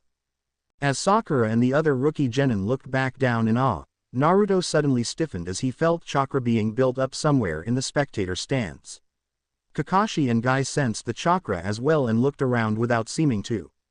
All around the stadium, Leaf Junin also prepared themselves for what they knew was about to come. Meanwhile, Sasuke had reached Gaara's dome and shoved his arm through the dome hitting Gaara inside. There was silence for about 5 seconds before a pain-filled scream of terror came from the dome. Feathers fell from the sky as Sasuke ripped his arm out of the sand and jumped back to avoid the large sand-covered arm that tried to take his head off. Meanwhile, every Junin in the stadium prepared to do their duty as the enemy shinobi revealed themselves. The invasion of the Hidden Leaf Village had begun. As feathers fell from the sky, civilians, genin, and even a few Chunin started to fall asleep. Disguised sound and sand shinobi dropped their disguises and began to do battle with the leaf shinobi who were still awake. The instant Naruto saw the feathers begin to fall, he and Lee made the release signs and fluctuated the chakra in their bodies dispelling the technique that was trying to take them out of the fight. Lee saw a sound shinobi leaping over some civilians towards them with a kunai in hand and launched himself at him. Lee's foot smashed into the enemy nin's face sending him flying down into the arena and landing in an unmoving heap. Lee landed on top of one of the benches and did his best to ignore the pain that was in his still healing legs as he looked around before he took off after another enemy. Guy and Kakashi also dealt with the shinobi near them before the two spread out a little and began to clear out the section that they were in. Naruto meanwhile had made a 4-man team of clones who had turned into Gallades before he rushed down the stairs blasting any enemy shinobi foolish enough to get in his way with aeroblasts before he jumped off of the railing transforming into a Spearow to get to the cage booth quickly without attracting too much attention. As he rushed over to his village leader for orders, he saw the cage booth erupt in smoke and 2 figures head to the roof, one holding the other hostage. When Naruto was roughly 3/4 to his target, he saw a purple barrier in the shape of an overturned box form and cursed to himself as he saw one of the old man's Anbu guards impact the barrier catching fire. Pushing his wings to the limit, he rushed to the other 3 Anbu and quickly landed before he dropped his transformation. The 3 Anbu had kunai at his neck before he could even blink before they recognized him and lowered their weapons. Taking a quick breath to calm himself, Naruto looked around and frowned at what he saw. There were 4 sound shinobi keeping the barrier up and it looked like Sarutobi was talking to Orochimaru who was in the cage's robes while the man held him at kunai point. Well, that answers the question of where the mastermind is. Now I just have to get the old man out of there. But the instant he gets free, Orochimaru will just order the barrier to be dropped and we'll still have a huge fight on our hands. I can't send out the clones where they're needed if I'm trying to keep that pedo snake from biting me and killing everyone else in this stadium. I'm going to need a distraction. Naruto ran through a few strategies before finally deciding to just make Orochimaru's day absolutely miserable, plain and simple. By that time, the 2 cage-level nin had separated and revealed their respective battle attire. The 4 sound nin maintaining the barrier had also taken the time to raise inner barriers to protect their backs. Naruto saw Sarutobi look at him out of the corner of his eye and smirk at him before he winked. Frowning at everything that could imply, Naruto turned to the Anbu captain and said, "Sir, I can get him out of there, but you're going to have to be ready to get out of here real fast. The captain barely shot him a glance as he said, if you think you can get him out of there, then by all means, kid. Naruto nodded before he made one of his two favorite hand signs, and smoke erupted around him as 13 exploding shadow clones came into existence. The smoke clouds drew everyone's attention, and the sound ninja had just enough time to wonder what the blonde kid was planning before they all turned into alakazams and teleported into the barrier. The original Naruto appeared right beside Sarutobi, while the other clones appeared around them in a wide versus formation with the ends pointed at Orochimaru. Naruto didn't pay any attention to that though. As soon as he was beside his leader, he flipped the bird at Orochimaru with one hand and grabbed Sarutobi with the other before he teleported back out of the barrier and reappeared halfway down the roof. The fractured Anbu squad quickly joined up with them, and the group sat back to watch the show. Back in the barrier, the clone at the head of the formation smirked as he looked out of the barrier where his creator and the old man were now safely outside. Looking back at Orochimaru, who had an extremely pissed off look and looked ready to tear through him and his 12 brothers, caused Naruto to smirk even more at the pedophile. Orochimaru snarled at the clones who seemed to be mocking him as he said, "You have messed with my plans for the last time, you damn QB brat. I'm going to kill you and then take great pleasure in cutting your body to pieces as I figure out what makes you tick." The clone chuckled as he said, "Ah, Orochimaru, you've spent so much time trying to become immortal. You have forgotten what truly matters in this world." "And what is that?" Orochimaru asked dangerously. Naruto's smirk turned absolutely evil as he and his psychic-type brothers made a hand sign before they were covered in smoke. When it cleared, the 12 clones around the area were now Snorlaxes, while the clone who had been doing the talking looked like a male Yamanaka. Orochimaru rose an eyebrow and said, "Oh, and how might you know about Deidara?" Deidara smirked and said, "You'd be surprised how easy it is to get a hold of a bingo book with Kakashi as your sensei. Still, I did say that you had forgotten something, and now I'm going to tell you what that is." Grinning, Deidara rose his hand in a half-hand sign, causing Orochimaru's eyes to widen as he suddenly remembered what had happened in the Forest of Death and said, "Art is an explosion." Orochimaru's wide eyes turned into full panic as he shouted, "Drop the barrier. Now." Katsu. The entire arena shuddered as the explosive force of a 6-ton bomb went off inside the barrier, visibly rocking the building underneath. Meanwhile, over 1,000 miles away, the mad bomber known as Deidara paused in his preparations to bomb a target building for a mission Akatsuki had taken to help fund their cause when he felt a tingle run down his spine. "I sense that someone has honored me and my art by making a very big explosion, Deidara muttered to himself. Looking down at the village that he was currently flying over on one of his creations, he grinned as he said, "I think I'll give them something to truly work towards, Putting away the clay that he was about to use, Deidara reached into a different pouch and pulled out one of his 2C3 bombs. Letting it drop out of his hands, Deidara expanded the bomb and grinned as it neared the ground, even as the villagers below him started to panic at the strange object falling towards them. "Art is an explosion. Katsu." The bomb hit the target building and detonated, taking the whole village with it. As the fireball rose towards him, lifting his creation up with its updraft, Deidara nodded and said, "That's how you make art, Back in the Hidden Leaf Village, fighting in the arena paused for a short moment as everyone saw the explosion inside the barrier. The pause was rather short though, as the Leaf Nin quickly got over their shock and attacked their enemies with a vengeance, planning on having their revenge for their leader. Meanwhile on the roof, Sarutobi stared at the smoke that remained in stunned awe as he thought, "Tree, mother of log. That had to be the biggest explosion I've ever seen." Then the barrier dropped and the smoke billowed out, turning their vision to practically nil. When the smoke cleared, the shinobi saw the 4 ninja holding Orochimaru as they fled the village. Even with the distance that was already covered, they could see that every inch of Orochimaru's body was covered in black chakra burns. "Should we pursue Lord Hokage?" the Anbu captain asked. "No. Help defend this area. Naruto has told me he left a little surprise at the borders for anyone who gets out," Sarutobi said while Naruto nodded his head in confirmation. Turning to the blonde, Sarutobi said, "Naruto, flood this village with your clones and take out any sand or sound shinobi you find. And begin clearing out the forest. Once you make your clones, go after Gaara. Naruto saluted before he made a clone with enough chakra to make 50 more and act as a relay and teleported over to one of the other roofs. Once there, he proceeded to make an army of clones who began teleporting away to their positions. Once they left, Naruto was about to go after Gaara when he saw 3 rather large snakes, one with 3 heads no less, suddenly appear into existence in the forest and begin heading to the village walls. Sighing to himself, Naruto made 3 more clones. Jerking his head to the snakes, he gave them a silent order and the clones saluted before changing into different large dogs and took off faster than the wind across the rooftops of the village.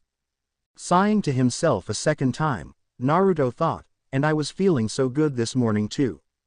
Couldn't that pedo snake have at least wait until the finals? Shaking his head, Naruto quickly turned into an Arcanine and focused on the scent of raccoon and blood that he had smelled when he first met the Sand team. The blood part of the scent was a bit hard to separate from everywhere else, but the raccoon part was coming in loud and clear. Naruto poured chakra into his legs and took off after the retreating Sand team at speeds that made his form blur into one big bolt of color to passerby. As he passed Sasuke, who was trying to track the team, Naruto glanced back and thought, he should have stayed in the stadium. I'll be getting to Gaara a lot faster than him and I actually have a type of elemental attack that will be effective against him.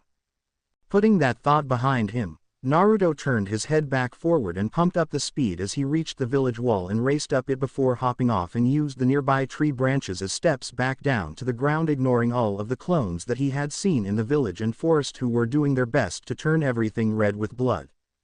Time change. 30 seconds after Naruto's orders were received. The skies over the village and the surrounding forest erupted in a mass of blue flashes as the clones teleported from the roofs that they were created on and reappeared in position to get a quick bird's eye view before they started to free fall. As the clones fell, they transformed into various Pokémon. Anything that had wings that Naruto knew how to fight with suddenly shot out of the smoke clouds as the swarms flapped their wings to get as much speed as possible on their way down before they started blitzkrieging the enemy nin. Salamences roared as they lead the charge in the village, roasting enemy squads who were too close together, followed closely by Pidgeots whose wings glowed. The rest of the clones began picking off the rest as they made runs through the canyons that the village streets represented. In the forest area, Beedrill swarmed down through the trees as Lediba and Ledian followed their lead. Huthot and Noctowl began putting enemy ninja into genjutsu-like sleep as they let loose with hypnosis, only for those ninja to be taken out moments later by Crobat. A group of the clones landed and switched forms, coming out of the resulting smoke clouds as Septile and began slashing through everything in sight. Those actions were repeated in the village where Blaziken and Lucario began to tear into the forces on the rooftops. While all of this was going on, 3 clones rushed across the rooftops as they ran towards their targets. Their forms were ones spoken of in legend, and not even the wind could keep up with them as they headed towards the 3 snake summons. The 3 clones split up, with the Entei taking the left snake, the Suicune going right and the Raikou heading dead center, before all 3 rushed up the side of the village wall and let loose with their strongest attacks as soon as they reached the top. Little known fact about legendaries: the energy that they use for attacks is 3 times denser than a normal Pokémon's energy. This makes all of their attacks that much more effective, although Naruto had even more trouble learning how to keep the attacks from exploding in his face than he did modifying the move synthesis. Which is why he never went legendary during a battle before, too much risk of him being sent to the hospital for a month. Still, when you have a big target, you bring out the big guns. Note: I don't consider Mewtwo legendary since he is technically an artificial Pokémon. Raikou focused his power through the rain clouds it carried that allowed him to launch lightning strikes at will. After the split second it took to charge the cloud, Raikou let loose with thunder, sending no less than 15 bolts of lightning one after the other into the snake's body. The snake screamed as it writhed under the electrocution it was getting before it dispersed back to the summoning world in order to escape death. Scoffing to itself about cowards and how the snake should have taken it like a mon, the clone looked into the forest before it spotted some sound nin running from a Septile clone. The Raikou rushed down the wall and appeared in front of the nin, letting off a bark that sounded like crashing thunder, scaring the living shit out of the nins before he rushed them with his fangs glowing yellow and sparking. Entei forced himself not to bark at the snake, knowing that the Hidden Leaf village didn't need a volcano on their doorstep. Instead, The clone let loose with the next best thing and shot a lava plume out of his mouth. The lava splashed against the snake and began burning a hole through the snake's tough skin, causing it to writhe around in pain before the clone put it out of its misery by taking its head off with a well-timed fire blast. Seeing the summon go up in smoke, the clone rushed down the wall into the forest, hoping to get some more kills under his fur.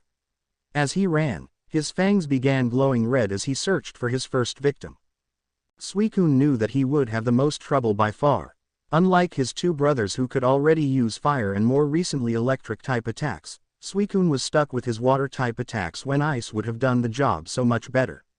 Still, he was currently a legendary. He'd make do with what he had and make it look easy in the process. Nothing less was acceptable. Such thoughts were put on hold since the snake with 3 heads had instantly spotted him as soon as he reached the top of the wall. Having spotted the other 2 dogs take out their own opponents rather quickly, the snake assumed that the clone was a summon sent to deal with him and instantly launched one of its heads at Suicune, not planning on letting him do anything to dispel him. Suicune wasn't planning on being dispelled either though.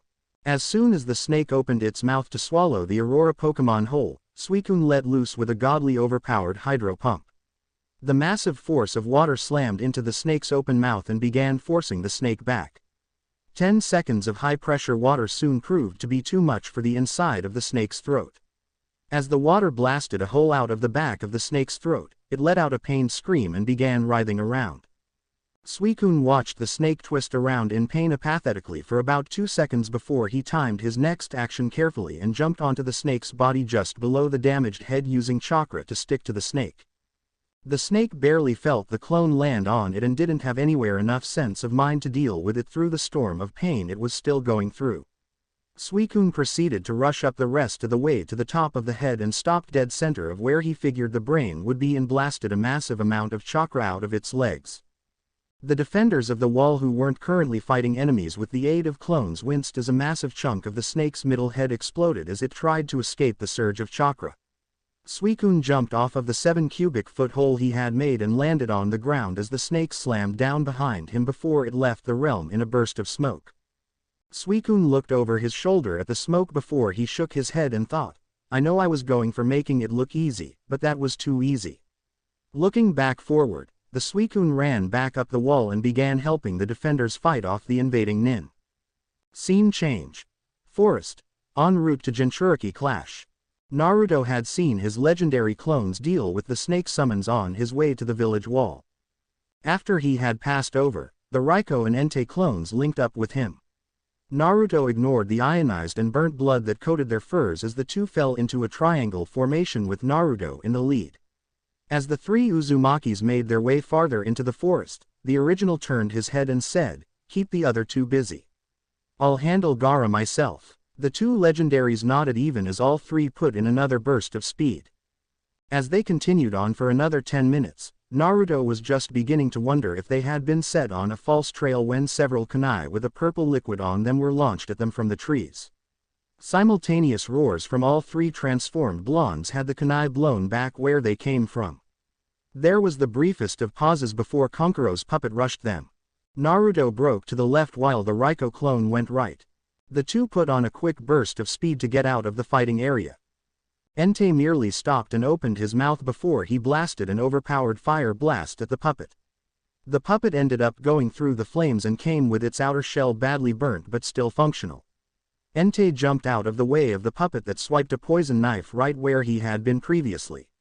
Entei retaliated with a fire spin. Unable to get out of the way fast enough, the puppet was unable to avoid the stream of fire that quickly shot at it and wrapped around the puppet. In a nearby bush, Conquero paled in horror as his puppet was turned into nothing more than burnt ash and metal. That horror turned into terror as the clone took a quick sniff of air through his nose and then turned to look at exactly where Conquero was.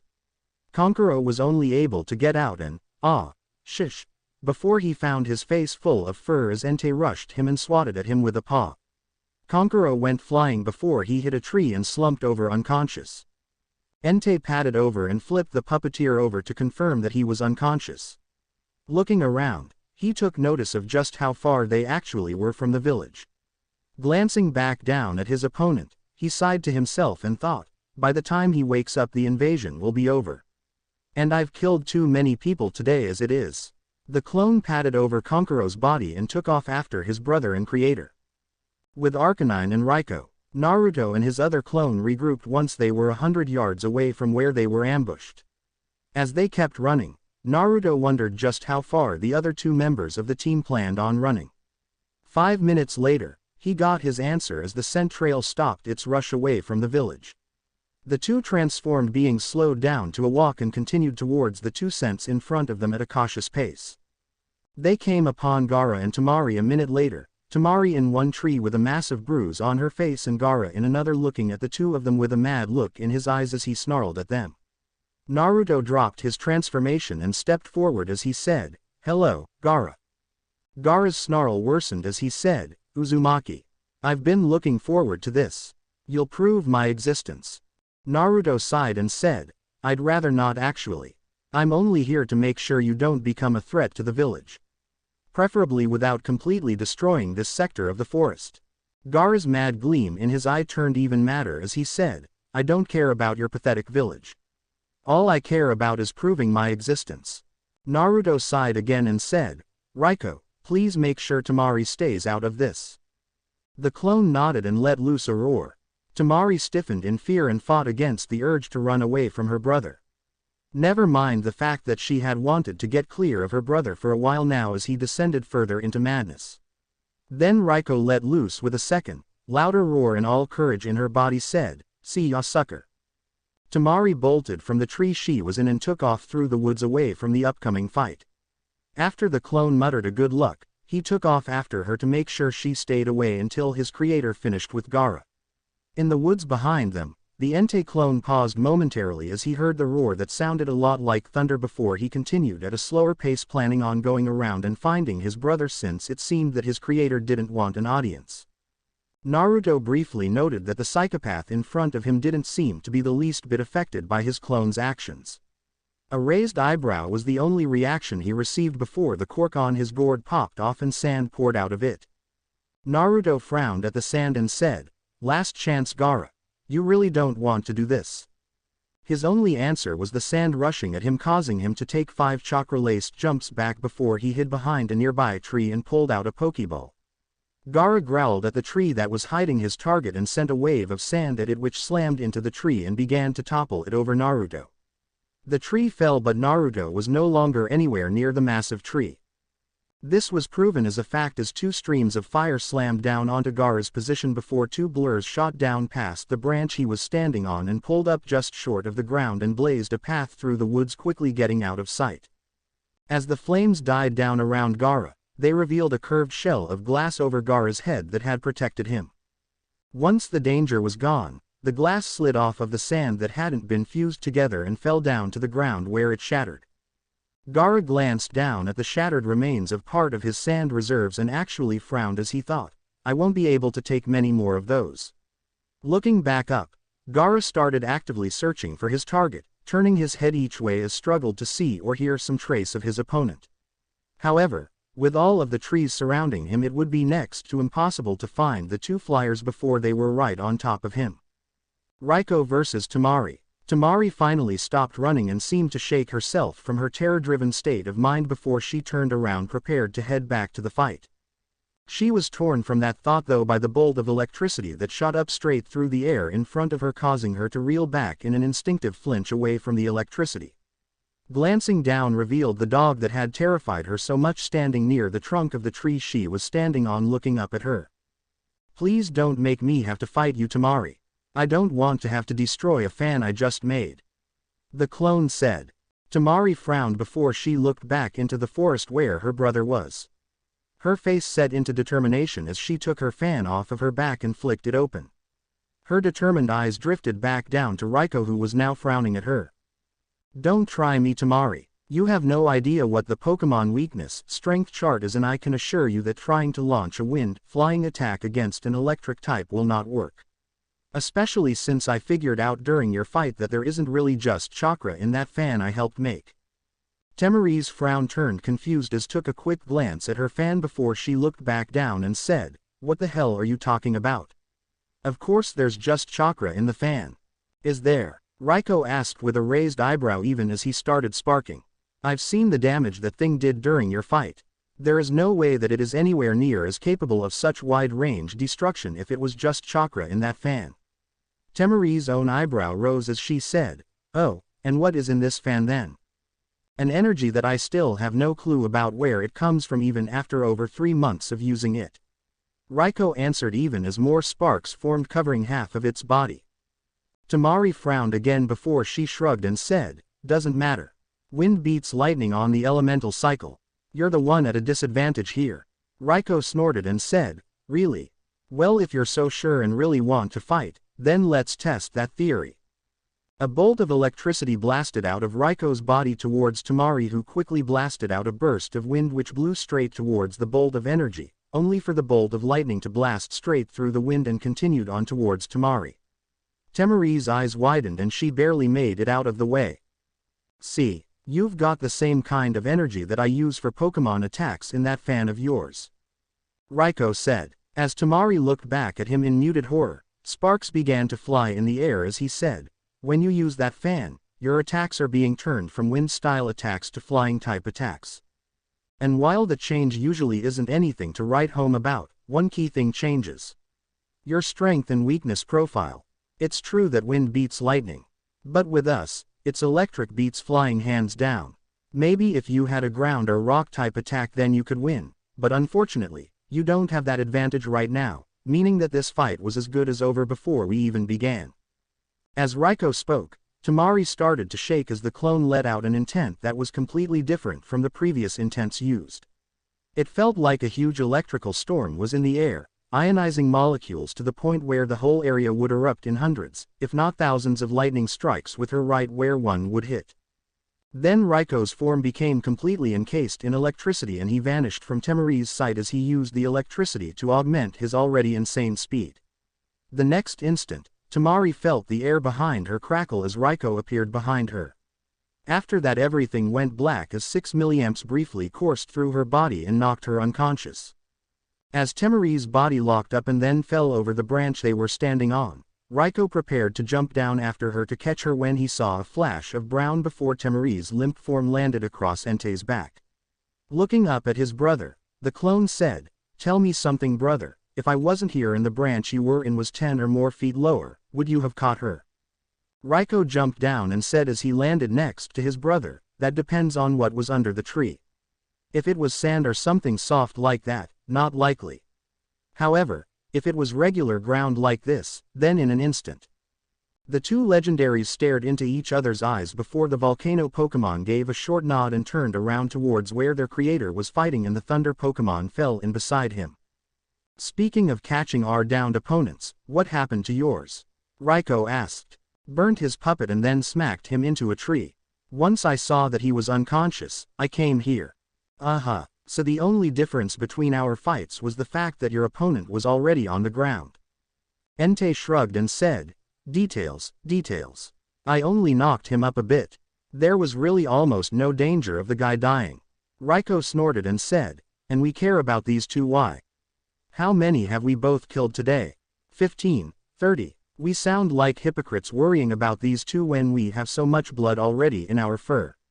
What makes these two so different?" Entei looked over his shoulder again and said, "Maybe it's because of who their father is." Raiko sighed and said, "Is that the only reason that their lives have more value than all those others? Because of their lineage? It's that kind of thinking that caused the rift between the main and branch families of the Hyuga clan. Are we really that bigoted?" Entei's eyes became disturbed as he said, "I don't know, brother, I really don't know." Scene change. Naruto vs Gaara fight.